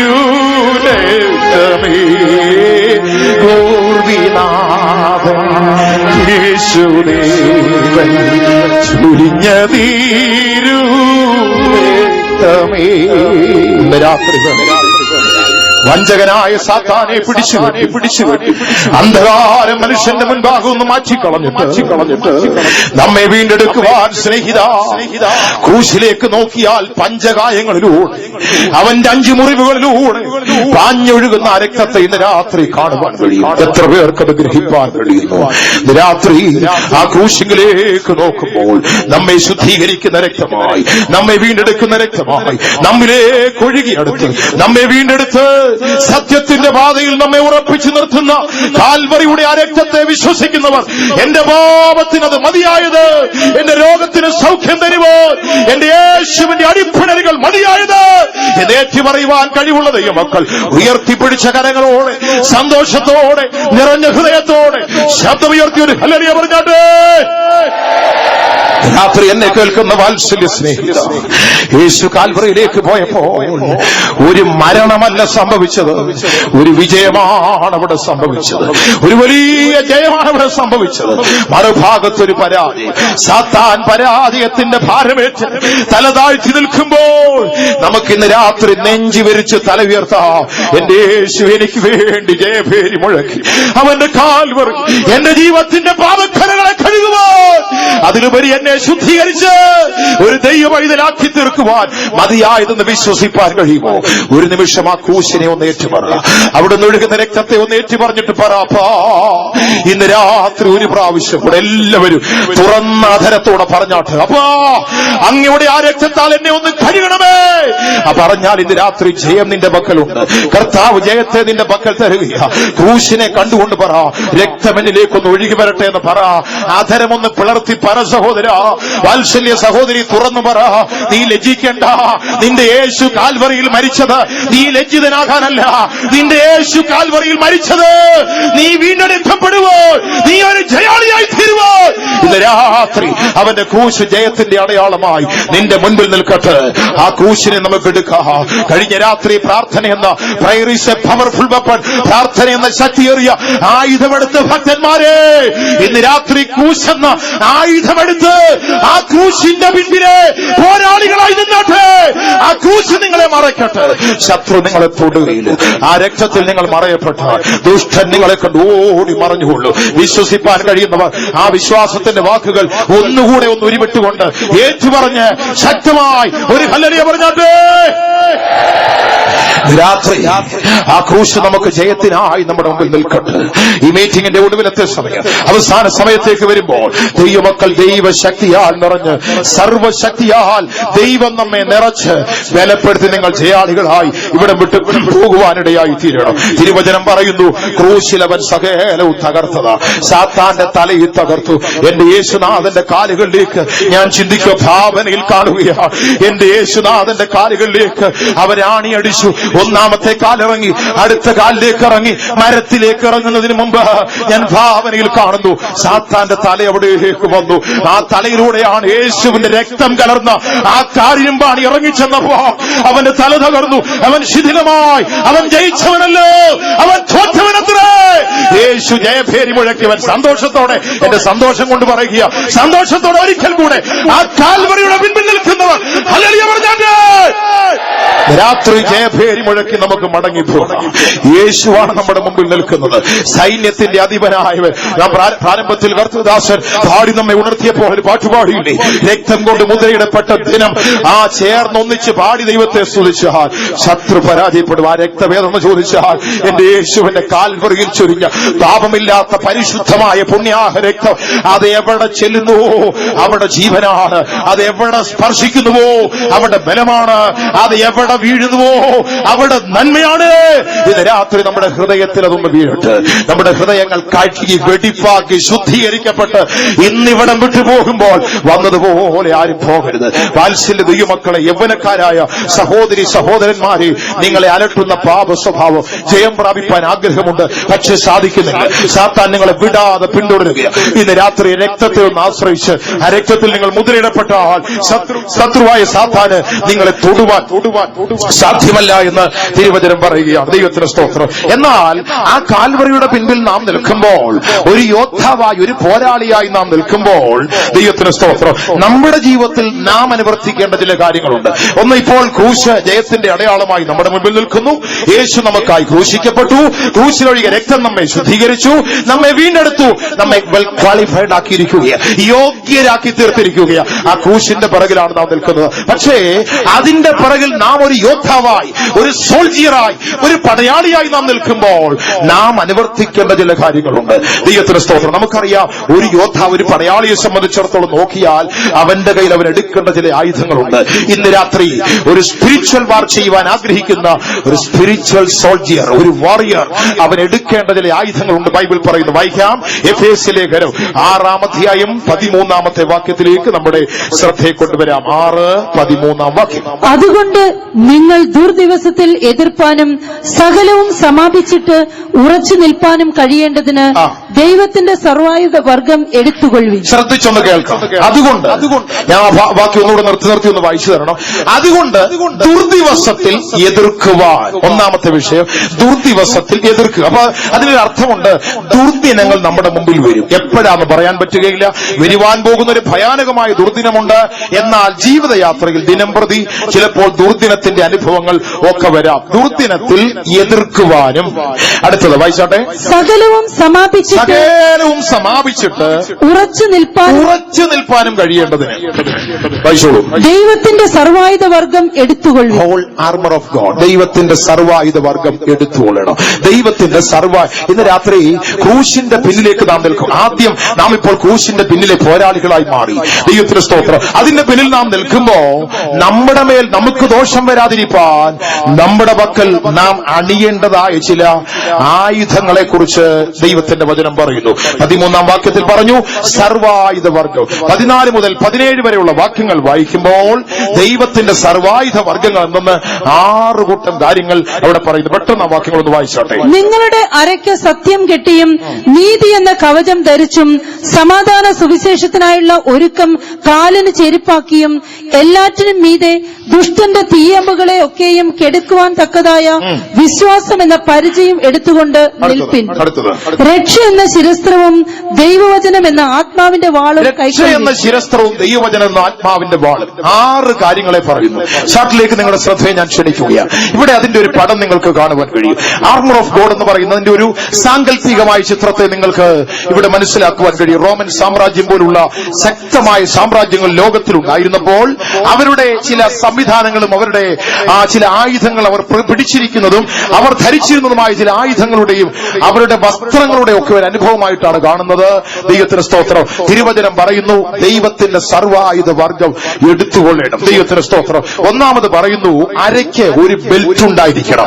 ദൈവത്തിന്റെ സ്തോത്രം. ഏതാണ് ആ ബെൽറ്റ് എന്ന് ചോദിച്ചാൽ സത്യത്തെ നിങ്ങൾ ബെൽറ്റായി കെട്ടിക്കൊള്ളണം. ദൈവത്തിന്റെ സ്തോത്രം. അരയ്ക്ക് സത്യം കെട്ടിക്കൊണ്ട് നീതി എന്ന കവചത്തെ ധരിച്ചുകൊണ്ട് സമാധാന സുവിശേഷത്തിനായുള്ള ഒരുക്കം കാലിൽ ചെരുപ്പാക്കിക്കൊണ്ട് കയ്യിൽ വിശ്വാസമെന്ന പരിചയം, മറുകയിൽ വാളും, തലയിൽ രക്ഷയെന്ന ശിരസ്ത്രവും. ഇങ്ങനെ 6 ഭാഗങ്ങളായി ഈ വിഷയങ്ങളെ നമുക്ക് കാണുവാൻ കഴിയും. ഇത് ഉപദേശ സത്യങ്ങളായി വളരെ വിശദമായി പറയേണ്ട ഭാഗങ്ങളാണ്. ദൈവത്തിന് സ്തോത്രം. സത്യത്തെ നാം അരയ്ക്ക് കെട്ടിക്കൊള്ളണം. ഏതാണ് നാം ഈ അരയ്ക്ക് കെട്ടേണ്ട ബെൽറ്റ്? ക്രൂശിന്റെ പിൻപിൽ നിൽക്കുന്ന ഒരു യോദ്ധാവിനെ സംബന്ധിച്ചിടത്തോളം അവന്റെ അരയ്ക്ക് കെട്ടേണ്ട ഒരു ബെൽറ്റ് ഉണ്ട്. അത് ഏതെന്ന് ചോദിച്ചാൽ ദൈവവചനം പറയുന്നു സത്യം. എന്താണ് സത്യം? തിരുവചനത്തിൽ ഒരു ചോദ്യമുണ്ട്. സത്യം എന്നാൽ എന്ത്? വിശുദ്ധ വേദം നാം പഠിക്കുമ്പോൾ സത്യത്തെക്കുറിച്ച് പ്രധാനമായ 3 ഭാഗങ്ങൾ നമുക്ക് കാണുവാനായി സാധിക്കുന്നുണ്ട്. യേശു കർത്താവ് ലോകത്തിൽ വന്നപ്പോൾ പറഞ്ഞു ഞാനാണ് സത്യം. I am the way, truth and the life. ഞാനാണ് സത്യം. യേശുവിനെ സത്യമായി നമ്മുടെ അരയ്ക്ക് നാം ഉൾക്കൊണ്ടുകൊള്ളണം. രണ്ടാമത് തിരുവചനം പറയുന്നു ദൈവത്തിന്റെ വചനം. യഹോവേ നിന്റെ വചനം സത്യമല്ലോ എന്ന് യേശു പ്രാർത്ഥിക്കുകയാണ്. ദൈവത്തിന്റെ വചനം സത്യമായി നമ്മിൽ ഉണ്ടായിരിക്കണം. മൂന്നാമത് പറയുന്നു സത്യത്തിന്റെ ആത്മാവെന്ന കാര്യസ്ഥൻ. യേശു സത്യമാണ്, വചനം സത്യമാണ്, പരിശുദ്ധാത്മാവ് സത്യമാണ്. ഇതിനാൽ നാം നമ്മെ ഉറപ്പിച്ചുകൊള്ളണം. യേശു നമ്മുടെ ജീവിതത്തിൽ ഉണ്ടായിരിക്കണം. യേശുവില്ലാത്ത ക്രിസ്ത്യാനിയുടെ ജീവിതം വട്ടപൂജ്യമാണ്. ഇത് രാത്രി പെന്തക്കോസുകാരായ ദൈവമക്കളെ, നിങ്ങൾ എത്ര പാരമ്പര്യമുള്ളവരാണെങ്കിലും യേശു നിങ്ങളുടെ ജീവിതത്തിൽ ഇല്ലയോ, ലോകത്തിൽ എന്തെല്ലാം ഉണ്ടായെന്ന് പറഞ്ഞാലും യേശു നിങ്ങളുടെ ജീവിതത്തിൽ സ്വന്തമായിട്ടില്ലയോ, അത് വെറും ശൂന്യമായ അനുഭവമാണ്. ഇന്നൊക്കെ യേശു എന്നൊക്കെ പറഞ്ഞു കഴിഞ്ഞാൽ ചിലര് യേശുവിന് രൂപം ഉണ്ടാക്കിക്കൊണ്ടൊക്കെ വരുന്നവരുണ്ട്. അല്ല, ഈ അടുത്ത സമയത്ത് ഒരു വലിയ ആശുപത്രി വന്നതായിട്ട് പത്രത്തിൽ വായിച്ചു. കാരണം എന്തെന്നറിയാമോ? വീട്ടില് അവർ രാവിലെ പ്രഭാതത്തിൽ രാവിലെ അമ്മച്ചി ഇറങ്ങിയിട്ട് ഒരു കസാരയിട്ട് സിറ്റ് ഔട്ടിലിരിക്കുന്ന ഒരു പതിവുണ്ട്. സിറ്റ് ഔട്ടിൽ ചെന്നിരുന്നപ്പോൾ കുറച്ചു സമയം പത്രം വായിക്കുകയോ ചായ കുടിക്കുകയോ എന്തോ ആയിരുന്നു. മേളിൽ നിന്ന് യേശു എടുത്തൊരു ഒറ്റ ചാട്ടം താഴോട്ട്. ദൈവത്തിന് മഹത്വം ഉണ്ടാകട്ടെ. ഈ ഭിത്തിയുടെ മേളിൽ അമ്മച്ചി ഇരുന്നതിന്റെ മേളിൽ ഭിത്തിയുടെ മേളിൽ പ്ലാസ്റ്റർ ഓഫ് പാരീസ് കൊണ്ടുണ്ടാക്കിയ ഒരു യേശു ഇരിപ്പുണ്ടായിരുന്നു. ദൈവത്തിന് സ്തോത്രം. ഒരു ഉണ്ണിയേശു അമ്മയും കൂടെ ഒരൊറ്റ ചാട്ടം അമ്മയുടെ തലയിലോട്ട്, തല ടുക്കോ എന്ന് പറഞ്ഞ് അങ്ങ് പൊട്ടിപ്പോയി. അമ്മയെടുത്ത് ആശുപത്രി കൊണ്ടുപോയിട്ട് 9 സ്റ്റിച്ച്. ഞാൻ കേട്ടിട്ടില്ല. യേശു സ്വയം മുറിവേറ്റ് അടി വാങ്ങിച്ച് മുറിഞ്ഞതല്ലാതെ ആരുടെയും തലതല്ലി പൊളിച്ചായിട്ട് ഞാൻ കേട്ടിട്ടില്ല. പത്രത്തിൽ എഴുതിയിരിക്കുന്നു യേശുവിന്റെ പ്രതിമ തലയിൽ വീണ് അമ്മച്ചിയുടെ തല പൊട്ടിയെന്ന്. ഇന്ന് പലരും യേശുവിനെ കൊണ്ട് ആണി അടിച്ച് ഭിത്തിയെ വെക്കും. അവസരം വരുമ്പോൾ ആണി പറഞ്ഞിട്ട് യേശു താഴോട്ട് വീഴും. നമ്മുടെ ഉച്ചി പൊട്ടുന്നല്ലാതെ ഒരു ഗുണവുമില്ല. യേശുവിനെ നമ്മുടെ ജീവിതത്തിന്റെ ഉള്ളത്തിലേറ്റുകൊള്ളണം. യേശു അകത്തുണ്ടോ? സഹോദര, നീ ക്രിസ്ത്യാനിയാണ്, ശരിയാ, പാരമ്പര്യ സഭയിൽപ്പെട്ട ആളാണ്. യേശു നിന്റെ അകത്തുണ്ടോ? ഇല്ലെങ്കിൽ ജീവിതം പൂജ്യമാണ്. പൂജ്യമെന്നല്ലാതെ അതിനെ മറ്റൊന്നും പറയുവാനില്ല. ദൈവത്തിന് സ്തോത്രം. യേശു നിന്റെ ജീവിതത്തിൽ ഉണ്ടാകണം. 2, ദൈവവചനം നിന്റെ ജീവിതത്തിൽ ഉണ്ടാകണം. ഇന്ന് വചനം എന്നൊക്കെ പറഞ്ഞ പലർക്കും വചനം വായിക്കാനൊന്നും സമയമില്ല. ബന്ധുക്കോസുകാർ പോലും വചനം വായിക്കാൻ സമയമില്ല. തിരക്കാണ്. തിരക്കിന്റെ ഇടയിൽ ഒന്ന് ചെല്ലു നടന്നുകൊണ്ടാണ് വേദവസം വായിക്കുന്നത്. ദൈവത്തിന് സ്തോത്രം. ഇന്നിപ്പോ വായിക്കാൻ സമയമില്ലാത്തത് വല്ലതും കേൾക്കുകയാണ്. മൊബൈൽ ഫോണിനകത്തും മറ്റതിനകത്തും ഒക്കെ ഉള്ളതുകൊണ്ട് അത് വല്ലതും കേട്ടുകൊണ്ടിരിക്കും. നല്ലതാ, കേൾവിയൊക്കെ നല്ലതാ പ്രിയപ്പെട്ടവരെ. വചനം വായിക്കുവാൻ സമയമില്ല. ദൈവവചന കേൾവിയും ദൈവവചന വായനയും ഒരുപോലെ പ്രയോജനമുള്ളതാ. വചനം നമ്മുടെ ജീവിതത്തിൽ ഉണ്ടായിരിക്കണം. ദൈവത്തിന് സ്തോത്രം. പണ്ടിരിക്കുക ഒരാൾ വളരെ തിരക്കുള്ള ഒരു ക്രിസ്ത്യാനി പോയി വേദോസ്തം വായിക്കാനായിട്ട് എടുത്തപ്പോൾ ആദ്യമായിട്ട് ദൈവം ഒരു ദൂത് തരണം പറഞ്ഞു വേദോസ്തം തുറന്നപ്പോൾ കിട്ടിയവാക്കി യൂദ കെട്ടിയാന്ന് ചത്തെന്നാണ്. ദൈവത്തിന് സ്തോത്രം. പുള്ളിക്കാരൻ വേദോസ്തം അടച്ചിട്ട് പറഞ്ഞു ഓഹോ എന്നൊക്കെ 2 അല്ലേലിയായും ഇനി ഭാഷ ഉണ്ടോ എന്ന് അറിഞ്ഞിട്ട് ഉണ്ടെങ്കിൽ അതും പറഞ്ഞു കാണും. ദൂത് ശരിയായില്ല, പുതിയൊരു ദൂത് തരണം എന്ന് പറഞ്ഞപ്പോൾ വീണ്ടും തുറന്നു നോക്കിയപ്പോൾ അടുത്തായിട്ട് വീണ്ടും അവന് കിട്ടിയ വാക്യം നീയും പോയി അങ്ങനെ തന്നെ ചെയ്യുക. അപ്പൊ വീണ്ടും ബൈബിൾ അടച്ചിട്ട് പറഞ്ഞു കർത്താവേ ശരിയല്ല, വചനം ഒന്നും ശരിയല്ല, നല്ലൊരു ദൂത് തരണം എന്ന് പറഞ്ഞപ്പോൾ വീണ്ടും പ്രാർത്ഥിച്ചു സ്തോത്രം എന്ന് പറഞ്ഞു. തുറന്നപ്പോൾ അടുത്ത വചനം നീ ചെയ്യുവാനുള്ളത് വേഗത്തിൽ ചെയ്യുക. ഇങ്ങനെ വല്ലതും തിരക്കിന്റെ ഇടയ്ക്ക് ദൂത് പിടിക്കാൻ പോയി കഴിഞ്ഞാൽ ഇതുപോലൊക്കെ ഉള്ളതായിരിക്കും വന്നു കയറുന്നത്. വചന വായന നമുക്കുണ്ടാക്കണം. ഞാൻ എറണാകുളത്ത് ശുശ്രൂഷ ചെയ്യുമ്പോൾ അങ്കമാലി എന്ന് പറയുന്ന സ്ഥലത്ത് തോന്നുന്നു, എന്റെ ഓർമ്മ ശരിയാണെങ്കിൽ, വൈപ്പിൻകരയിലുള്ള അഗസ്റ്റിൻ എന്ന് പറയുന്ന ഒരു നല്ല സഹോദരൻ, റോമൻ കത്തോലിക്ക സഭയിൽപ്പെട്ടതാണ്. ആലുവായിൽ തരൂ ഒരു കാർ വർക്ക്ഷോപ്പ് നടത്തുകയാണ്. ഹെയ്ത്തോവിൽ വന്ന് എന്റെ വണ്ടി എടുക്കുവാനായിട്ട് വന്നപ്പോൾ ഞാൻ അഗസ്റ്റിനോട് ചോദിച്ചു, ചേട്ടാ എന്തുകൊണ്ട് വിശേഷം? വയസ്സെത്രായി? 50 വയസ്സ്. പാരമ്പര്യമുള്ള ക്രൈസ്തവ കുടുംബത്തിൽ ജനിച്ചതാ. വീടി വലിക്കുമോ ഇല്ല, കള്ളു കുടിക്കുമോ ഇല്ല, ഒറ്റ പൈസ ദുർനടപ്പിൽ തെറ്റായ രീതി ചെലവാക്കില്ല. ഞാൻ ചോദിച്ചു ബൈബിൾ വായിച്ചിട്ടുണ്ടോ? ഇല്ല പാസ്റ്ററെ, ഇന്നുവരെയും ബൈബിൾ വായിച്ചിട്ടില്ല. മാമോദീസ വെള്ളം തലേ വീണെന്നാൽ സത്യക്രിസ്ത്യാനിയാണെങ്കിലും വേദപുസ്തകം 50 വർഷത്തിനിടെ കൈകൊണ്ട് തൊട്ടിട്ടില്ല. വേദപുസ്തകം സത്യമായി ജീവിതത്തിൽ ഉണ്ടായിരിക്കണം. ദൈവത്തിന് സ്തോത്രം. ഇനി പെന്തക്കോസ്തുകാരുടെ കാര്യം നോക്കിയാലോ, അവർക്കാണെങ്കിൽ വചനം എന്നൊക്കെ പറഞ്ഞാല്, ദൈവവചനം എന്നൊക്കെ ബൈബിൾ എന്നൊക്കെ പറഞ്ഞാൽ കണ്ണാടി കവർ സൂക്ഷിക്കാനും റേഷൻ കാർഡ് വെക്കാനും ആധാർ കാർഡ് വെക്കാനുള്ള സ്ഥലമാണ്. കാരണം കള്ളം കൊണ്ടുപോകത്തില്ല. വീട്ടിൽ കള്ളം വന്നാൽ കൊണ്ടുപോകാത്ത ഒരേ ഒരു സാധനം വേദപുസ്തകമാണ്. ബാക്കി എന്തുകൊണ്ടേലും അവൻ എടുത്തുകൊണ്ടുപോകും. കള്ളൻ എന്തിനാ വേദപുസ്തകം? അങ്ങനെ പണ്ടൊരിക്കലൊരു ദൈവദാസൻ, പാസ്റ്റർ പൊടിക്കുഞ്ഞച്ചാനാണെന്ന് തോന്നുന്നു, അദ്ദേഹം ഒരിക്കൽ പറഞ്ഞൊരു സംഭവം ഞാൻ ഓർക്കുന്നു. ഒരു വീട്ടിലൊരു കർത്തൃദാസൻ പ്രാർത്ഥിക്കാനായിട്ട് ചെന്നപ്പോ അവിടുത്തെ വല്യമ്മച്ചിക്ക് പരാതി. എന്താ പരാതി? കൊച്ചുമക്കളെ കുറിച്ചാണ്. പിള്ളേര് ഗുരുത്തം കെട്ട പിള്ളേരാ പാസ്റ്റർ, പ്രാർത്ഥിക്കണം. ദൈവത്തിന് സ്തോത്രം. ഗുരുത്തം കെട്ട പിള്ളേർ വീട്ടിലുള്ളതിന് പാസ്റ്റർ അവിടെ നിന്ന് പ്രാർത്ഥിച്ചോളാം. എന്തെല്ലാം കുഴപ്പങ്ങളാണെന്നറിയോ? പ്രാർത്ഥിക്കണമെന്ന് പറഞ്ഞു. ശരി, പ്രാർത്ഥിക്കുക. എന്നാ പ്രശ്നം ചോദിച്ചപ്പോ ഈ പിള്ളേരെന്റെ വേദപുസ്തകം എടുത്തുകൊണ്ട്, എന്റെ കണ്ണാടി കൂടെ എടുത്തുകൊണ്ട് പോയിട്ട് എത്ര നാൾ, 2 മാസത്തോളമായി കണ്ണാടി ഇല്ലാതെ ഞാൻ വലയുകയെന്ന് പറഞ്ഞു. ശരി, പ്രാർത്ഥിക്കാം, പിള്ളേർക്ക് വേണ്ടി പ്രാർത്ഥിക്കാം എന്നൊക്കെ പറഞ്ഞ് അവസാനം പോകാൻ നേരത്തെ പറഞ്ഞു അമ്മച്ചി ഒരു വേദപുസ്തകം വായിച്ചു, ഒരു കോറസ് പാടി, ഒരു ബൈബിളിന്റെ ഒരു വാക്യം വായിച്ച് പ്രാർത്ഥിക്കുക, വേദപുസ്തകം എടുക്കാൻ പറഞ്ഞു. അമ്മ ഓടിച്ചെന്ന് തപ്പിപ്പിടിച്ച് ആ പഴയ വേദപുസ്തകം എടുത്തുകൊണ്ടെന്ന് സിപ്പം കൊണ്ട് തുറന്നപ്പോൾ ദാടിരിക്കുന്ന കണ്ണാടിക്ക്. അപ്പൊ വേദപുസ്തകം എടുത്തിട്ട് സുമാർ 2 മാസമായി. പിള്ളേരെ ആ കുറ്റം പറയുന്നത്. ദൈവത്തിന്റെ വചനം കൈകൊണ്ട് തൊടത്തില്ല. ഇതിന് നമ്മുടെ നല്ല വിശ്വാസികളുണ്ട്. ഫെയ്ത്ത് ഹോമിൽ വെച്ചിട്ട് പോകും, ജനലിന്റെ സൈഡിലിട്ടിട്ട് കർട്ടനും നീക്കിയിട്ടിട്ട് പോകും, ആരും കാണത്തില്ല. ദൈവത്തിന്റെ സ്തോത്രം. അങ്ങനെയൊക്കെ പല രീതിയിലുള്ളവരുണ്ട്. പോട്ടെ, ഇപ്പൊ നമ്മുടെ വിഷയം അതല്ല. ദൈവത്തിന്റെ വചനം നിങ്ങളുടെ ഉള്ളത്തിലുണ്ടോ? അത് സത്യമാണ്, ട്രൂത്താണത്. ആ സത്യത്തെ നിങ്ങളുടെ ജീവിതത്തിൽ റിസീവ് ചെയ്തുകൊള്ളണം, പ്രാപിച്ച് അതിൽ നിലനിന്നുകൊള്ളണം. ദൈവവചനമെന്ന സത്യം നിങ്ങളുടെ ജീവിതത്തിൽ നിങ്ങൾക്കുണ്ടായിരിക്കണം. 3-ാമത്തേത് പരിശുദ്ധ പരിശുദ്ധാത്മാവെന്ന സത്യം. ആത്മനിറവിൻ ജീവിതവും ഉണ്ടാകണം. ചിലർക്ക് ആത്മനിറവുണ്ട്, ആത്മനിറവിൻ ജീവിതമില്ല. സത്യത്തെ അരക്കി കെട്ടുക. ദൈവവചനമെന്ന സത്യം, യേശുവെന്ന സത്യം, പരിശുദ്ധാത്മാവെന്ന സത്യത്തെ നിങ്ങൾ നിങ്ങളുടെ ജീവിതത്തിൽ ഒരു ബെൽറ്റ് പോലെ കെട്ടിക്കൊള്ളണം. ആത്മനിറവ് മാത്രമല്ല, ആത്മനിറവിൻ ജീവിതവും കൂടെ ഉണ്ടാകണം. അപ്പോഴാണ് അതിന്റെ ഫലമുണ്ടാകുന്നത്. ദൈവത്തിന് സ്തോത്രം. നിങ്ങളുടെ അരയ്ക്ക് സത്യം കെട്ടിക്കൊള്ളണം. രണ്ടാമത്തെ ആയുധമായി, അല്ലെങ്കിൽ അവന്റെ ദൈവത്തിന്റെ സർവായുധവർഗങ്ങളിൽ രണ്ടാം ഭാഗം പറയുകയാണ്, നീതി എന്നൊരു ബ്രസ്റ്റ് പ്ലേറ്റ് നമുക്കുണ്ടായിരിക്കണം, ഒരു കവചം നമുക്കുണ്ടായിരിക്കണം. എന്താണ് നീതി എന്ന് പറയുന്നത്? കർത്താവായ യേശു ക്രിസ്തു യോർദാൻ നദിയിൽ യോഹന്നാന്റെ അടുക്കൽ സ്നാനമേൽക്കുവാൻ വന്നപ്പോൾ യോഹന്നാൻ പറഞ്ഞു, നിന്നാൽ സ്നാനമേൽക്കേണ്ടത് എന്റെ ആവശ്യമാണ്. ദൈവത്തിന്റെ സ്തോത്രം. യോഹന്നാനോട് യേശു പറഞ്ഞു, ഇപ്പോൾ സമ്മതിക്ക യോഹന്നാനേ, ഇങ്ങനെ സകല നീതിയും നിവർത്തിക്കുന്നത് നമുക്ക് ഉചിതമാകുന്നു. വിശുദ്ധ വേദം മാനവജാതിയോട് പറയുന്ന ദൈവവചന സത്യമാകുന്ന ദൈവീക ഉപദേശമാകുന്ന ജലസ്നാനം എന്ന് പറയുന്ന സത്യം, അത് ദൈവത്തിന്റെ നീതിയുടെ പട്ടികയിൽപ്പെട്ടതാ. ഏവരും അത് സ്വീകരിച്ച് മതിയ. വേദപുസ്തകം ഞങ്ങൾ പറഞ്ഞതല്ല, ബന്ധക്കോസുകാർ വിളിച്ചു ഘോഷിച്ചതല്ലത്, ബൈബിൾ വ്യക്തമായി പറഞ്ഞതാ. വിശദീകരിക്കാൻ സമയമില്ല. നീതിയുടെ ഒരു ഭാഗം സ്നാനമെന്ന ദൈവിക സത്യത്തെ ആ കൽപ്പന സ്വീകരണമാകുന്നു. അടുത്തത് നീതിയുടെ ഒരു പ്രവൃത്തി ഉണ്ടാകുന്നു. വെളിപ്പാട് പുസ്തകം 19 അധ്യായത്തിലേക്ക് വരുമ്പോൾ 7 മുതലുള്ള വാക്യങ്ങൾ വായിച്ചാൽ, കുഞ്ഞാടിന്റെ കല്യാണം വന്നുവല്ലോ, തന്റെ കാന്ത തന്നെത്താൻ ഒരുക്കിയിരിക്കുന്നു, അവൾക്ക് ശുദ്ധവും ശുഭ്രവുമായ വിശേഷ വസ്ത്രം ധരിപ്പാൻ കൃപ ലഭിച്ചു. അത് വിശുദ്ധന്മാരുടെ നീതി പ്രവർത്തികളാകുന്നു. നീതിയുടെ മറ്റൊരു ഭാഗം, നീതിയുടെ പ്രവർത്തികൾ നമ്മുടെ ജീവിതത്തിൽ ഉണ്ടാകണം. നീതിയുടെ പ്രവർത്തികൾ, നീതിയുടെ കൽപ്പന പ്രമാണം നമ്മിൽ ഉണ്ടാകണം. അപ്പോൾ തന്നെ നീതിയുടെ ഒരു പ്രവൃത്തി നമ്മുടെ ജീവിതത്തിൽ ഉണ്ടാകണം.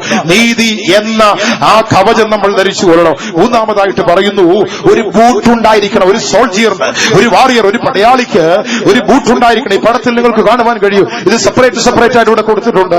ഒരു ബൂട്ട് സമാധാന സുവിശേഷത്തിനായുള്ള ഒരുക്കം, കാലിൽ ചെരുപ്പായിരിക്കണം. ദൈവത്തിന് മഹത്വം ഉണ്ടാകട്ടെ. അതും അതിനെ പലവിധമായ അനുഭവങ്ങളെ വെളിപ്പെടുത്തുകയാണ്. ഒന്നാമത് നാം നോക്കുമ്പോൾ നാം നിൽക്കുന്ന ഈ കൃപ എന്ന് പറയുന്നു. ദൈവത്തിന് സ്തോത്രം. കൃപയിൽ ഒരുവൻ നിൽക്കുമ്പോൾ അവന്റെ ജീവിതം സമാധാനത്തിലായിരിക്കും. സമാധാനത്തിൽ ജീവിച്ചു കൊള്ളണം. നമ്മുടെ പാദങ്ങൾ നിൽക്കേണ്ടത് സമാധാനത്തിലായിരിക്കണം. സങ്കീർത്തനക്കാരൻ ഇങ്ങനെ ഒരു വാക്യം പറഞ്ഞല്ലോ, യെരൂശലേമേ, ഞങ്ങളുടെ കാലുകൾ നിന്റെ വാതിലുകൾക്കകത്ത് നിൽക്കുന്നു. എന്താണ് ജെറുസലേം എന്ന് പറഞ്ഞാൽ? സിറ്റി ഓഫ് പീസ്, സമാധാനത്തിന്റെ പട്ടണം. ഒരു വിശുദ്ധന്റെ പാദങ്ങൾ യെരൂശലേമിന്റെ വാതിലുകൾക്കകത്ത് നിൽക്കട്ടെ എന്ന് പറഞ്ഞാൽ നിന്റെ പദമൂന്നി നിൽക്കുന്നിടം സമാധാനമുള്ളതായിരിക്കണം. നീ ചെല്ലുന്ന ഇടം സമാധാനമുള്ളിടം, നിന്റെ ഭവനം സമാധാനമുള്ള ഇടമായി നീ മാറ്റിക്കൊള്ളണം. സമാധാനത്തിന്റെ അനുഭവം ജീവിതത്തിൽ ഉണ്ടാകണം. മറ്റൊന്ന്, സുവിശേഷത്താൽ നമുക്ക് ലഭിക്കുന്ന സമാധാനത്തിന്റെ അനുഭവം നാം ജീവിതത്തിൽ പ്രാപിച്ചു കൊള്ളണം. കാലിൽ ചെരുപ്പായിട്ട്, ബൂട്ടായിട്ട് ആ സമാധാനത്തിന്റെ അനുഭവം ഉണ്ടാകണം. അടുത്തതായി ഒരു കയ്യില് ഒരു പരിചയം ഉണ്ടാകണം. ഇവിടെ ഈ ചിത്രത്തിൽ നിങ്ങൾ കാണുവാൻ കഴിയൂ, റോമൻ സാമ്രാജ്യത്തിന്റെ പടയാളികൾ ഉപയോഗിച്ചിരുന്ന ഒരു പരിചയയുടെ ഭാഗമാണിത്. ദൈവത്തിന് സ്തോത്രം. ഒരു കയ്യിൽ ഒരു പരിച പിടിച്ചിരിക്കുകയാണ്. ഈ പരിചയം എന്തിനാ ചോദിച്ചാൽ ആരെയും കൊല്ലാനല്ല. ഈ പരിചയം എന്തിനാ ചോദിച്ചാൽ ആരെയും ഉപദ്രവിക്കാനല്ല.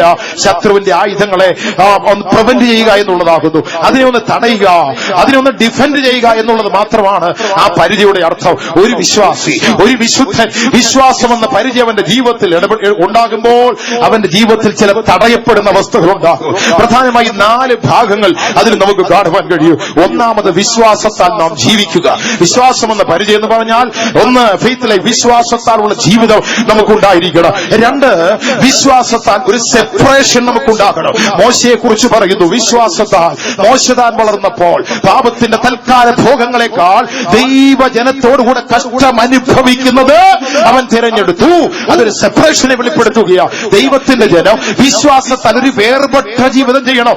ഞാനും നിങ്ങളും ഈ ലോകത്തിൽ ജീവിക്കുമ്പോൾ മറ്റുള്ളവർ നമ്മെ നോക്കിയിട്ട് പറയണം, ഇതാ സാക്ഷാൽ ഇസ്രായേലിയൻ, ഇതൊരു സാക്ഷാൽ ദൈവമൈതലെന്ന് നമ്മുടെ ജീവിതത്തെ കണ്ടവർ പറയണം. അതാണ് പരിചയ.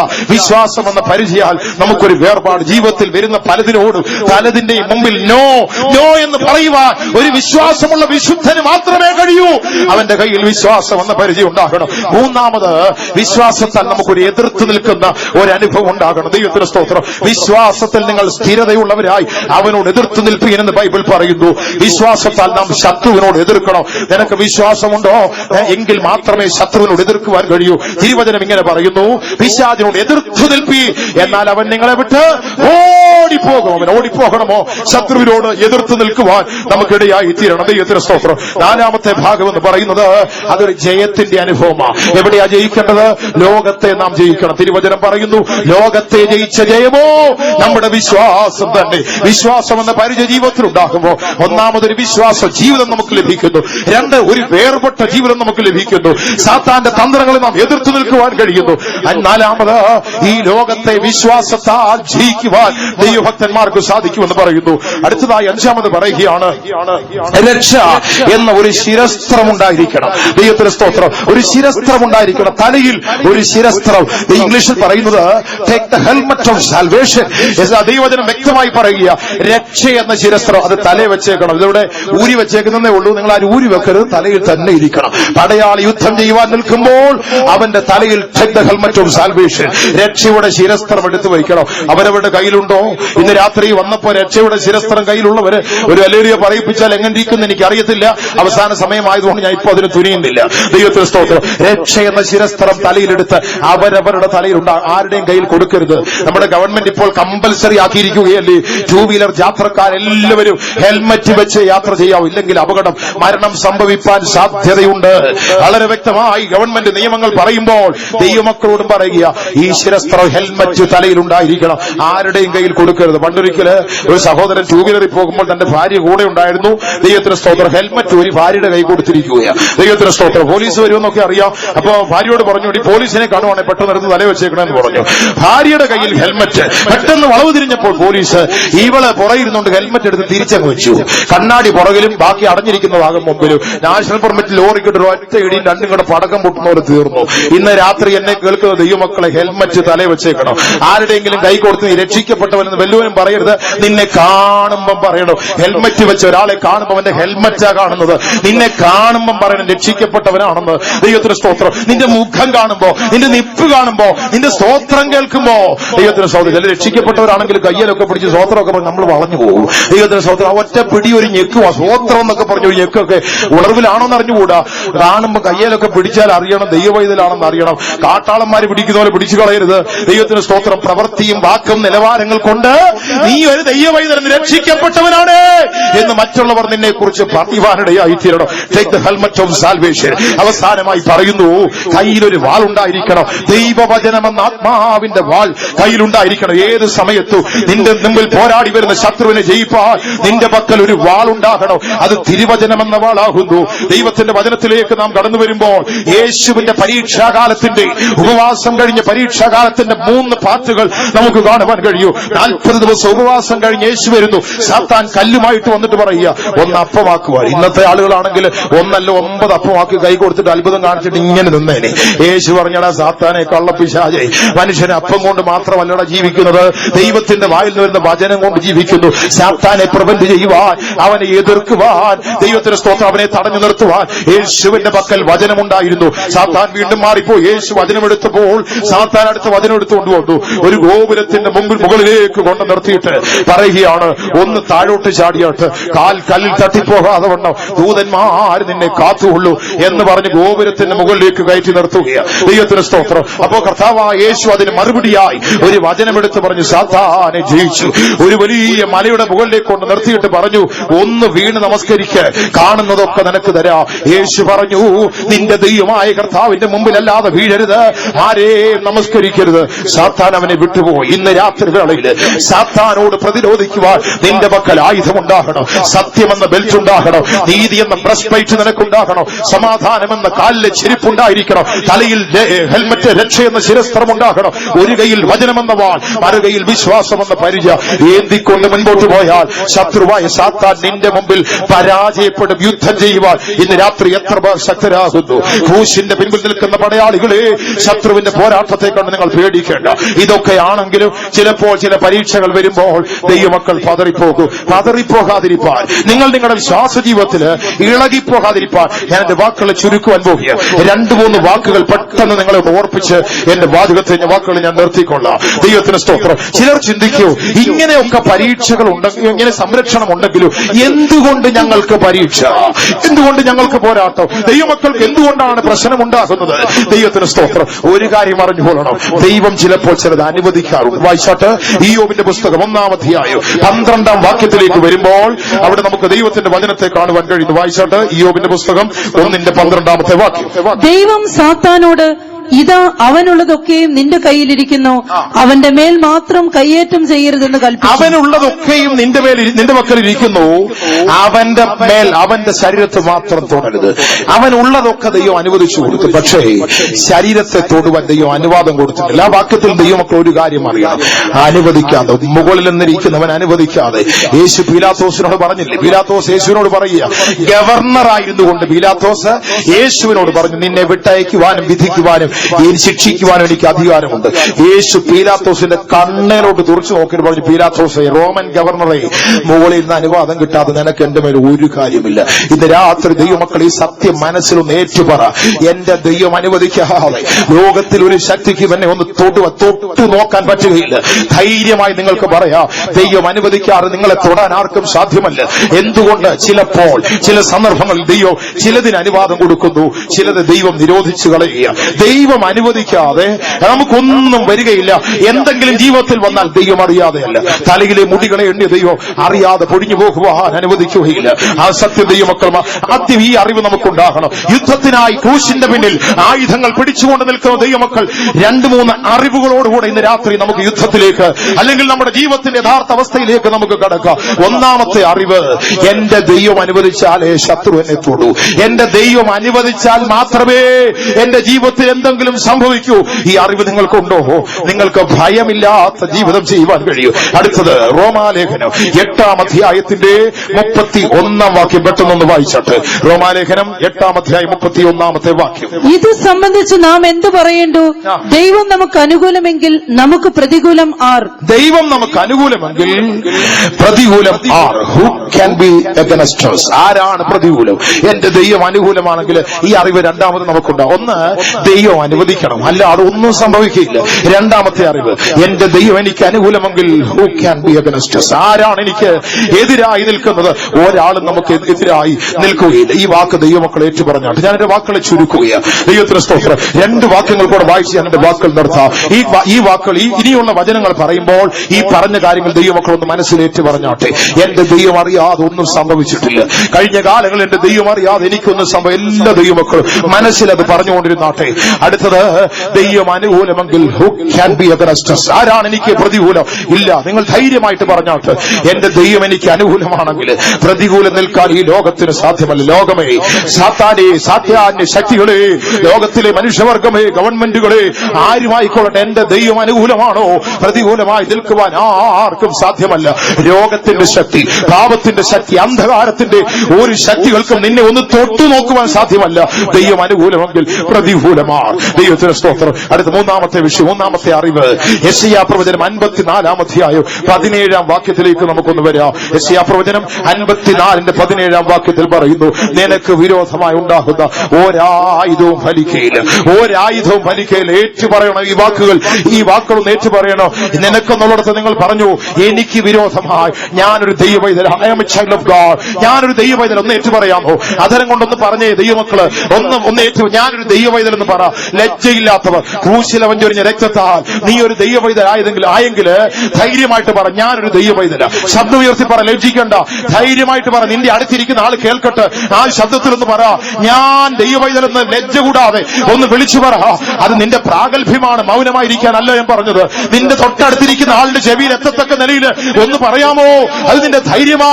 ഞാനൊരു ദൈവവൈതലാണ്, I am a child of God. ഞാനൊരു ദൈവവൈതലാണ്. അത് നീ ഏറ്റു പറയുമ്പോൾ നിന്റെ പ്രാഗൽഭ്യം വർദ്ധിക്കുകയാണ്, നിന്റെ ധൈര്യം. അത് പറഞ്ഞിട്ട് വേണം പറയാൻ, ഞാനൊരു ദൈവവൈതലെങ്കിൽ എനിക്ക് വിരോധമായി ഉണ്ടാകുന്ന ആയുധം ഫലിക്കയില്ല. നീ ആയുധം ധരിച്ചു നിൽക്കുന്ന ഒരു പോരാളിയാണ്. മാത്രമല്ല, നീ ക്രൂശിന്റെ മറവിലാണ് നിൽക്കുന്നത്. ആ ക്രൂശ് കടന്ന് നിന്നെ സാത്താന് കാണാൻ പോലും കഴിയുള്ളൂ. ആ ക്രൂശിന്റെ മറവിൽ മറയപ്പെട്ടവരെ ചിലൊക്കെ പ്രാർത്ഥിക്കുമ്പോൾ പറയാറില്ലേ, ക്രൂശിന്റെ മറവിൽ. ഇന്ന് രാത്രി ഞാനും അവിടെ തന്നെ നിൽക്കുകയാണ്. ആ ക്രൂശിന്റെ മറവിലാണ് ഞാൻ നിൽക്കുന്നത്. ദൈവത്തിന് മഹത്വമുണ്ടാകട്ടെ. ആ ക്രൂശിന്റെ മറവിൽ നിന്ന് യേശുവിന്റെ രക്തത്താൽ മുദ്രയിടപ്പെട്ട് വീണ്ടെടുക്കപ്പെട്ട ദൈവമക്കൾക്ക് ഇന്ന് രാത്രി ക്ലെയിം ചെയ്യുവാൻ ചില കാര്യങ്ങൾ ഇവിടെ ഉണ്ട്. ധൈര്യമായിട്ട് നമുക്ക് പറയാം, ഞാനൊരു ദൈവവൈതലാണ്. എനിക്ക് വിരോധമായി ഉണ്ടാക്കുന്ന ആയുധം ഫലിക്കുകയില്ല. ആ വചനം എല്ലാവരും മനസ്സിൽ ഏറ്റു പറഞ്ഞാട്ട് ഏറ്റു പറ. നിങ്ങൾ ലജ്ജിക്കേണ്ടത് കേൾവിക്കായും എഴുതി വെക്കാനും വേണ്ടി മാത്രം ഇരിക്കാതെ നിങ്ങൾ അങ്ങോട്ട് ഏറ്റു പറഞ്ഞേ, വചനത്തിന്റെ ശക്തി ഇപ്പോൾ വ്യാപരിക്കാൻ പോവുക. നിനക്ക് വിരോധമായി ഈ വചനം ഏറ്റു പറഞ്ഞുകൊണ്ടിരിക്കുമ്പോൾ വിരോധമായി ഉണ്ടാക്കുന്ന സാത്താന്റെ കെട്ടുകൾ ഇപ്പോൾ പൊട്ടാൻ പോവുക, പൊട്ടിച്ചിതറുക. വിശ്വാസത്തോടെ ആ വചനത്തെ നിങ്ങൾ ഏറ്റുപറ. പ്രാരംഭത്തിൽ നാം കേട്ടില്ലേ, വചനത്തിന് ശക്തിയുണ്ട്. ആ ശക്തി നമ്മുടെ മധ്യേ വെളിപ്പെടണം. ഇന്ന് രാത്രി ആ ശക്തിയുള്ള വചനം ദൈവത്തിന്റെ പരിശുദ്ധാത്മാവോട് കൂടെ നമ്മിലേക്ക് ഇറങ്ങി വരുമ്പോൾ ആ ശക്തിയാൽ ഒരു വലിയ അത്ഭുതം നമ്മുടെ മധ്യം നടക്കണം. എല്ലാവരും വിശ്വസിച്ച് പ്രാർത്ഥിച്ചുകൊണ്ട് ആ വചനത്തെ ഏറ്റുപറഞ്ഞാട്ട്, ഞാനൊരു ദൈവവൈതലാണ്. എനിക്ക് വിരോധമായി ഉണ്ടാക്കുന്ന ആയുധം ഒന്നും ഫലിക്കയില്ല. ഏറ്റുപറ. ധൈര്യമായി ലജ്ജിക്കാതൊന്ന് പറ. യുദ്ധക്കളത്തിൽ നിൽക്കുന്ന പ്രിയപ്പെട്ടവരെ, നിങ്ങൾ ഭയപ്പെടേണ്ട, പേടിക്കേണ്ട, ധൈര്യമായി നിന്നാട്ട്. ഒരു സംഭവം ഞാൻ നിങ്ങളോടൊന്ന് പറയാം. ദൈവത്തിന് സ്തോത്രം. ഏറിയ വർഷങ്ങൾക്ക് മുമ്പ് 2 പാലങ്ങൾക്കിടയിലുള്ള ഒരു ബ്രിഡ്ജിന്റെ പണി നടക്കുകയാണ്. സമർത്ഥനായ ഒരു കോൺട്രാക്ടറാണ് ആ പണി ഗവൺമെന്റിൽ ഏറ്റുവാങ്ങിയത്. പക്ഷെ താൻ എത്ര ശ്രമിച്ചിട്ടും ആ പണികൾ മുമ്പോട്ട് നീങ്ങുന്നില്ല. മുമ്പോട്ട് പോകാതെ ആ പണികൾ മുടങ്ങിക്കിടക്കുകയാണ്. ദൈവത്തിന് മഹത്വം ഉണ്ടാകട്ടെ. മുടങ്ങിക്കിടക്കുന്ന പണികളുടെ കാരണം ഇദ്ദേഹം നോക്കിയിട്ട് മനസ്സിലായില്ല. താനൊരു സമർത്ഥനായ എഞ്ചിനീയർ കൂടെയായിരുന്നു. എന്തുകൊണ്ട് പണി മുടങ്ങി തനിക്കത് അറിഞ്ഞുകൂടാ. താൻ ശ്രദ്ധിച്ചു നോക്കിയപ്പോൾ മനസ്സിലായി, ജോലി ചെയ്യുന്നവർ റോപ്പുകളിലും അതുപോലെയുള്ള പല സ്ഥലങ്ങളിലും നിന്നാണ് ജോലി ചെയ്യുന്നത്. അവർ താഴെ വീഴുമോ, ജീവൻ നഷ്ടപ്പെടുമോ എന്നുള്ള പേടിയിലാണ് അവർ ആ ജോലി ചെയ്യുന്നത്. ഭയത്തിൽ ജോലി മുമ്പോട്ട് നടക്കുന്നില്ല. അതിന് ഇദ്ദേഹം പോയി നൈലോണിന്റെ നല്ല നെറ്റ് വാങ്ങി അതിന്റെ അടിയിലേക്ക് വലിച്ചങ്ങോട്ട് കെട്ടിക്കൊടുത്തു. എന്നിട്ട് പറഞ്ഞു, ധൈര്യമായി പണിതോ, ഒന്നും സംഭവിക്കില്ല. പണി പഴയതുപോലെ നീങ്ങുന്നില്ല, അവിടെ തന്നെ മുടങ്ങിക്കിടക്കുകയാണ്. ദൈവത്തിന് സ്തോത്രം. അല്പം പോലും നീങ്ങുന്നില്ല. അപ്പോൾ ഇദ്ദേഹം വീണ്ടും പഠിക്കാൻ തുടങ്ങി. എന്തായിരിക്കാം അതിന്റെ കാരണം? അദ്ദേഹം ശ്രദ്ധിച്ചപ്പോൾ മനസ്സിലായി, നെറ്റ് ഉണ്ടെങ്കിലും വീണ് കഴിഞ്ഞാൽ എന്ത് സംഭവിക്കുന്ന ആർക്കും ഉറപ്പില്ല. ഇത് മനസ്സിലാക്കി എഞ്ചിനീയർ ഒരു ദിവസം ജോലിക്കാരന്റെ വേഷം കെട്ടി ആ റോപ്പിലൂടെ നടന്നു പോകുമ്പോൾ താൻ കൈവിട്ട് പെട്ടെന്ന് അറിഞ്ഞുകൊണ്ട് താഴേക്കൊറ്റ ചാട്ടം. ആ നെറ്റിലേക്ക് പോയി വീട് തെറിച്ച് 2-3 പ്രാവശ്യം തെറിച്ച് അടുത്ത റോപ്പിൽ കൂടെ പിടിച്ചു കയറി താൻ മുകളിൽ വന്നപ്പോൾ മുകളിൽ നിന്നവർക്ക് മനസ്സിലായി, ഇത്രേ ഉള്ളൂ, ഇതിനപ്പുറത്തൊന്നും സംഭവിക്കുകയില്ല. പണിയുടെ സ്പീഡ് കൂടി, പാലം പണിയുടെ സ്പീഡ് കൂടി അതിവേഗത്തിൽ ആ പ്രൊജക്ട് അവർ അവസാനിപ്പിച്ചു. ഇന്ന് രാത്രി നമുക്ക് വേണ്ടി, നമുക്ക് മുമ്പേ ക്രൂശിൽ കയറിപ്പോയവൻ നമ്മുടെ മുമ്പിൽ നിൽക്കുകയാ. മുമ്പിൽ ആരാ നിൽക്കുന്ന? കണ്ണ് തുറന്നൊന്ന് കാണ്. ആ കണ്ണ് അത് നമുക്ക് കാണുവാൻ കഴിയണമെങ്കിൽ പുറം കണ്ണുകൾ അടയട്ടെ, അകം കണ്ണുകൾ തുറക്കട്ടെ. വിശ്വാസത്തിന്റെ കണ്ണുകൾ തുറന്ന ഇന്ന് രാത്രി ദൈവമക്കൾ ഏറ്റുപറയട്ടെ. ആ ഏറ്റുപറച്ചിലെ ശബ്ദത്തില് ഇന്ന് രാത്രി എന്താണ് നാം പറയേണ്ടത്? എന്റെ മുമ്പിൽ ഒരു ദൈവം യേശുണ്ട്. അവൻ കാൽവറിയിൽ മരിച്ചവനാണ്. എനിക്ക് വേണ്ടി രക്തമൊഴുക്കിയവൻ. അവന്റെ രക്തം എന്നെ വീണ്ടെടുത്തു. ഇന്ന് രാത്രി ആ ക്രൂശിന്റെ മറവിലാണ് ഞാൻ നിൽക്കുന്നത്. എന്റെ മേൽ ആയുധങ്ങളുണ്ട്. ശത്രുവായ സാത്താൻ എന്നോട് എത്ര പോരാടിയാലും എന്നെ പരാജയപ്പെടുത്തുവാൻ അവന് സാധ്യമല്ല എന്ന് ദൈവമക്കൾ ശക്തമായി ഏറ്റുപറഞ്ഞാട്ട് അങ്ങനെ ആ വാക്യം ഏറ്റുപറയണം. എനിക്ക് വിരോധമായി ഉണ്ടാക്കുന്ന ആയുധങ്ങളൊന്നും ഫലിക്കുകയില്ല. ഏറ്റവും ഒടുവിൽ ഒരു വചനം കൂടെ വായിച്ച് ഞാൻ നിർത്താം. സെക്കറിയ പ്രവചനം 4-ാം അധ്യായത്തിന്റെ 6-ാം വാക്യത്തിൽ തിരുവചനം പറയുന്നു, സൈന്യത്താലല്ല. വാക്യം ഒന്ന് വായിക്കാമോ? 4:6. സക്കറിയ പ്രവചനം 4:6 വാക്യം. സൈന്യത്താലല്ല ശക്തിയാലുമല്ല എന്റെ ആത്മാവിനാലത്രേ എന്ന് സൈന്യങ്ങളുടെ യഹോവ അരുളി ചെയ്യുന്നു. എന്റെ ആത്മാവിനാലത്രേ എന്ന് സൈന്യങ്ങളുടെ യഹോവ അരുളി ചെയ്യുന്നു. സൈന്യത്താലല്ല, ശക്തിയാലുമല്ല, എന്റെ ആത്മാവിനാലത്രേ എന്ന് ദൈവം, ശക്തിയുള്ളവനായ ദൈവം അരുളി ചെയ്യുന്നു. Not by might nor my power but by my spirit saith the Lord. ഇന്ന് രാത്രി കർത്താവ് നമ്മോട് പറയുക, എന്റെ ആത്മാവിനാൽ. എത്ര പേർ വിശ്വസിക്കുന്നു? കണ്ണുകളെ അടച്ചോട്ടെ. ഇന്ന് രാത്രി മീറ്റിംഗ് കഴിഞ്ഞ് പോകുമ്പോ വെറും കൈയോട് ആരും പോകേണ്ട. ഞാൻ ഓർപ്പിച്ചല്ലോ, കഴിഞ്ഞ രാത്രി പ്രാർത്ഥന എന്ന ആയുധം നാം കയ്യിലേക്ക് എടുത്തു. ഇന്ന് രാത്രി ക്രൂശ് എന്ന ആയുധമെടുത്ത് അതിന്റെ പിൻപിൽ നാം മറഞ്ഞു കഴിഞ്ഞു. ആ ക്രൂശിന്റെ പിൻപിലേക്ക് മറയപ്പെട്ടവർ, രക്തത്താൽ മുദ്രയിടപ്പെട്ടവർ, നിങ്ങൾ ധരിക്കേണ്ട 6 വിധമായ ദൈവത്തിന്റെ സർവായുധവർഗങ്ങൾ ഏന്തി നിൽക്കുമ്പോൾ അറിയേണ്ട 4 അറിവുകൾ ഇന്ന് രാത്രി നാം കേട്ടുകഴിഞ്ഞു. 1, ദൈവം അനുവദിക്കാതെ വരികയില്ല. 2, ദൈവം എനിക്ക് അനുകൂലമെങ്കിൽ പ്രതികൂലമില്ല. എനിക്ക് വിരോധമായി ഉണ്ടാക്കുന്ന ഒരായുധം വലിക്കയില്ല, കാരണം ഞാൻ ഒരു ദൈവവൈതലാണ്. അവസാനമായി നാം വായിച്ചു, സൈന്യത്താലല്ല ശക്തിയാലല്ല എന്റെ ആത്മാവിനാൽ അത്രേ സകലതും ആത്മാവിനാൽ നടക്കൂ എന്ന് വിശ്വസിക്കുന്നവർ കണ്ണുകളെ അടച്ചു മുഴങ്കാലുകൾ മടക്കിയാട്ട് 1 മിനിറ്റ് പ്രാർത്ഥിച്ചാട്ട് ശക്തിയേറിയ ഒരു അഭിഷേകത്തിന്റെ കാറ്റ് നമ്മുടെ മധ്യ വീശി അടിക്കണം. ആത്മമാരി പോലെ അഭിഷേകത്തിന്റെ ഒരു പിന്മഴ നമ്മുടെ മധ്യ പെയ്യണം. പ്രാരംഭത്തില് ഒരു നല്ല പരിശുദ്ധാത്മാവിന്റെ മഴ നമുക്കുണ്ടായി, ദൈവത്തിന്റെ വചനവും നമുക്ക് മഞ്ഞ് പോലെ മഴ പോലെ ലഭ്യമായി. എന്നാൽ ആ ഫലങ്ങൾ അത് വിത്ത് ഫലമായി തീരുവാൻ ഒരു പിന്മഴയ്ക്ക് വേണ്ടി 1 മിനിറ്റ് ഒന്ന് പ്രാർത്ഥിക്കാം. ഇന്ന് രാത്രി കർത്താവ് സഹോദര നിനക്ക് തരുന്ന അഭിഷേകം ജയത്തിന്റെ അഭിഷേകം, ദൈവത്തിന്റെ സ്തോത്രം, അനോയിന്റിംഗ് ഓഫ് ദ വിക്ടറി, അഭിഷേകത്തിന്റെ ജയത്തിന്റെ അഭിഷേകം കർത്താവ് നിന്റെ മേൽ തരുവാൻ ആഗ്രഹിക്കുന്നു. വിശ്വസിക്കുന്നവർ കണ്ണുകളെ അടച്ചപ്പോൾ ദയവായി എല്ലാവരും കണ്ണുകൾ മൂടി പ്രാർത്ഥിച്ചാട്ട് ആത്മനിറവിന് അല്പസമയം ഇടം കൊടുക്കാൻ പോവുക. ആരും മൗനമായിരിക്കരുത്. ആത്മാവിന്റെ നിറവോടെ ദൈവശക്തിയുടെ നിറവോടെ സാത്താന് നേരെ പോരാടിക്കൊണ്ട് യുദ്ധം ചെയ്ത് ജയാളികളായി നമുക്ക് പോകാം. നാം ഒറ്റയ്ക്കൽ എല്ലാവരും പ്രാർത്ഥിച്ചാട്ട് കണ്ണുകളെ അടച്ചാട്ട് അഭിഷേകത്താൽ ദൈവശക്തിയിൽ സാധിക്കുമെന്ന് വിശ്വസിക്കുന്നവർ പ്രാർത്ഥിച്ചാട്ട് അവർ ഏറ്റുപറഞ്ഞാട്ട് എനിക്ക് വിരോധമായി ഉണ്ടാക്കുന്ന ആയുധം ഫലിക്കയില്ല. ശക്തമായി വാ തുറന്നങ്ങ് പറ. വചനത്തിന് ശക്തിയുണ്ട്. നിന്റെ വായിൽ പുറപ്പെട്ടു പോകുന്ന വചനം ശത്രുവിനെ തകർക്കുകയാണ്. ഞാനൊരു ദൈവവൈതലെന്ന് ശക്തമായി ലജ്ജ കൂടാതെ ധൈര്യമായി പറഞ്ഞേ. നീ അത് പല ആവർത്തി ഒന്ന് ഉരുവിടുമ്പോൾ ഒരു ശക്തമായ അഭിഷേകം, പവർഫുൾ അനോയിന്റിംഗ് നിന്റെ മേൽ ഇറങ്ങി വരികയാണ്. ആ അഭിഷേകത്താൽ നീ ശത്രുവിനെ പരാജയപ്പെടുത്തു. പാമ്പുകളെയും തേളുകളെയും ശത്രുവിന്റെ സകല ബലത്തെയും ചവിട്ടി മതിക്കുവാൻ ഇന്ന് രാത്രി അഭിഷേകത്തിന്റെ ശക്തി ഒരു മാരി പോലെ കൊടുങ്കാറ്റ് പോലെ നമ്മുടെ മധ്യേ ഒന്ന് വീശട്ടെ. എല്ലാവരും അതിനായി ഏൽപ്പിച്ചു കൊടുത്താട്ട് 1 മിനിറ്റ് സമയം അഭിഷേകത്തിനായി എല്ലാ ദൈവമക്കളെ സമർപ്പിക്കണം. കണ്ണുകളെ അടച്ചാട്ട് ദൈവകരങ്ങൾ സമർപ്പിച്ചാട്ട് അധരങ്ങൾ തുറന്ന് എന്റെ യേശുവേ എന്നൊന്ന് വിളിച്ചൊന്ന് പ്രാർത്ഥിച്ചേ. യേശു നിന്റെ അടുക്കൽ നിൽക്കുക. നിന്റെ നിലവിളിയുടെ ആ അവസ്ഥ ഇന്ന് രാത്രി എന്റെ യേശു കർത്താവ് മാറ്റിക്കളയുന്നു. ഏറിയ കാലങ്ങളായി ഏറിയ സംവത്സരങ്ങളായി നിന്നെ അലട്ടിക്കൊണ്ടിരുന്ന ആ അന്ധകാരത്തിന്റെ ശക്തികൾ ഇന്ന് രാത്രി നിന്നെ വിട്ട് എന്റെ യേശുവിന്റെ നാമത്തിൽ വിട്ടോളട്ടെ.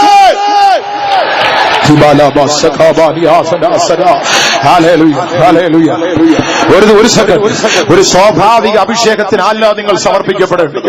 ദൈവത്തിന്റെ വചനം സത്യമാണെങ്കിൽ ദൈവം അനുവദിക്കാതെ സംഭവിക്കില്ല എന്ന് നിങ്ങൾക്ക് ഉറപ്പുണ്ടെങ്കിൽ അവര് വേണം, അവരിലാണ് എന്നൊരു അഭിഷേകം എല്ലാവർക്കും കിട്ടുമെന്ന് ഞാൻ പറയത്തില്ല. പക്ഷെ ഇന്ന് രാത്രി ഒരുവനെ ദൈവം ഇന്ന് രാത്രി ഇവിടെ കാണുകയാണ്. ആരാണെന്നറിയാമോ? എന്റെ ഹിതമൊക്കെയും ചെയ്യുന്ന എനിക്ക് ബോധിച്ചവനെന്ന് പറയുന്ന ഒരുവനെ ഇന്ന് രാത്രി ഇവിടെ കണ്ടാൽ ശമൂവേൽ പ്രവാചകൻ ഈശായുടെ ഭവനത്തിൽ ചെന്ന് മക്കളെ ഓരോരുത്തരെ കണ്ടിട്ട് ഇനിയും ആരെങ്കിലും ഉണ്ടോ എന്ന് ചോദിച്ചപ്പോൾ അവസാനം വന്ന് ദാവീദിനെ കണ്ട മാത്രയും തൈലക്കൊമ്പിലെ അഭിഷേക തൈലം അവന്റെ തലയിൽ ഒഴിക്കപ്പെട്ടതുപോലെ ഇന്ന് രാത്രി നിനക്ക് വിരോധമായി അലറി അടുക്കുന്ന കരടിയുടെ ശക്തികൾ, നിനക്ക് വിരോധമായി അലറി അടുക്കുന്ന സിംഹത്തിന്റെ ശക്തികളെ ഒരു ആട്ടിൻകുട്ടിയെ പോലെ കീറിക്കളയുമ്പോൾ ശക്തമാക്കുന്ന അഭിഷേകത്തിന്റെ ബലം ഇന്ന് രാത്രി നിന്നെ ബലപ്പെടുത്തട്ടെ. ഒരു നിമിഷം എല്ലാവരും ആത്മാവിനിടം കൊടുത്താട്ടെ. അധരങ്ങൾ അടച്ചിരിക്കാതെ ദൈവത്തെ സ്തുതിച്ചാട്ടെ. ഹല്ലേലൂയ ഹല്ലേലൂയ ഹല്ലേലൂയ ആമേൻ. ഇബാലബറ ഹസബാനിയാദല ആമേൻ. ഹല്ലേലൂയ ഹല്ലേലൂയ ഹല്ലേലൂയ. അന്ധകാര ശക്തിയോട് എതിർത്തു നിന്നിടാ, അന്യമായതൊക്കെയും ത്യജിച്ചിടാ. ആമേൻ. അന്ധകാര ശക്തിയോട് എതിർത്തു നിന്നിടാ, അന്യമായതൊക്കെയും ത്യജിച്ചിടാ. ആമേൻ. ജീവിതം പുതുക്കിടാം, ജീവനെ പകർച്ചിടാം, ജീതാക്കന്മാരായൊരുങ്ങിടാം. ജീവിതം പുതുക്കിടാം, ജീവനെ പകർച്ചിടാം, ജീതാക്കന്മാരായൊരുങ്ങിടാം. ആനന്ദിച്ചിടാം, ആത്മശക്തിയെ നമ്മെ കാത്തു സൂക്ഷിക്കാം. ആത്മഘോഷിക്കാം, ആത്മശക്തിയെ നമ്മെ കാത്തു സൂക്ഷിക്കാം. ആത്മവനാണ് വേദം വരും, തേജസ്സിലപ്പറി ആത്മവനാണ് വേദം വരും. ആനന്ദിച്ചിടാം, ആത്മശക്തിയെ നമ്മെ കാത്തു സൂക്ഷിക്കാം. ആത്മഘോഷിക്കാം, ആത്മശക്തിയെ നമ്മെ കാത്തു സൂക്ഷിക്കാം. തേജസ്സിലപ്പറി ആത്മവനാണ് വേദം വരും, തേജസ്സിലപ്പറി ആത്മവനാണ് വേദം വരും. ആനന്ദിച്ചിടാം, ആത്മശക്തിയെ നമ്മെ കാത്തു സൂക്ഷിക്കാം.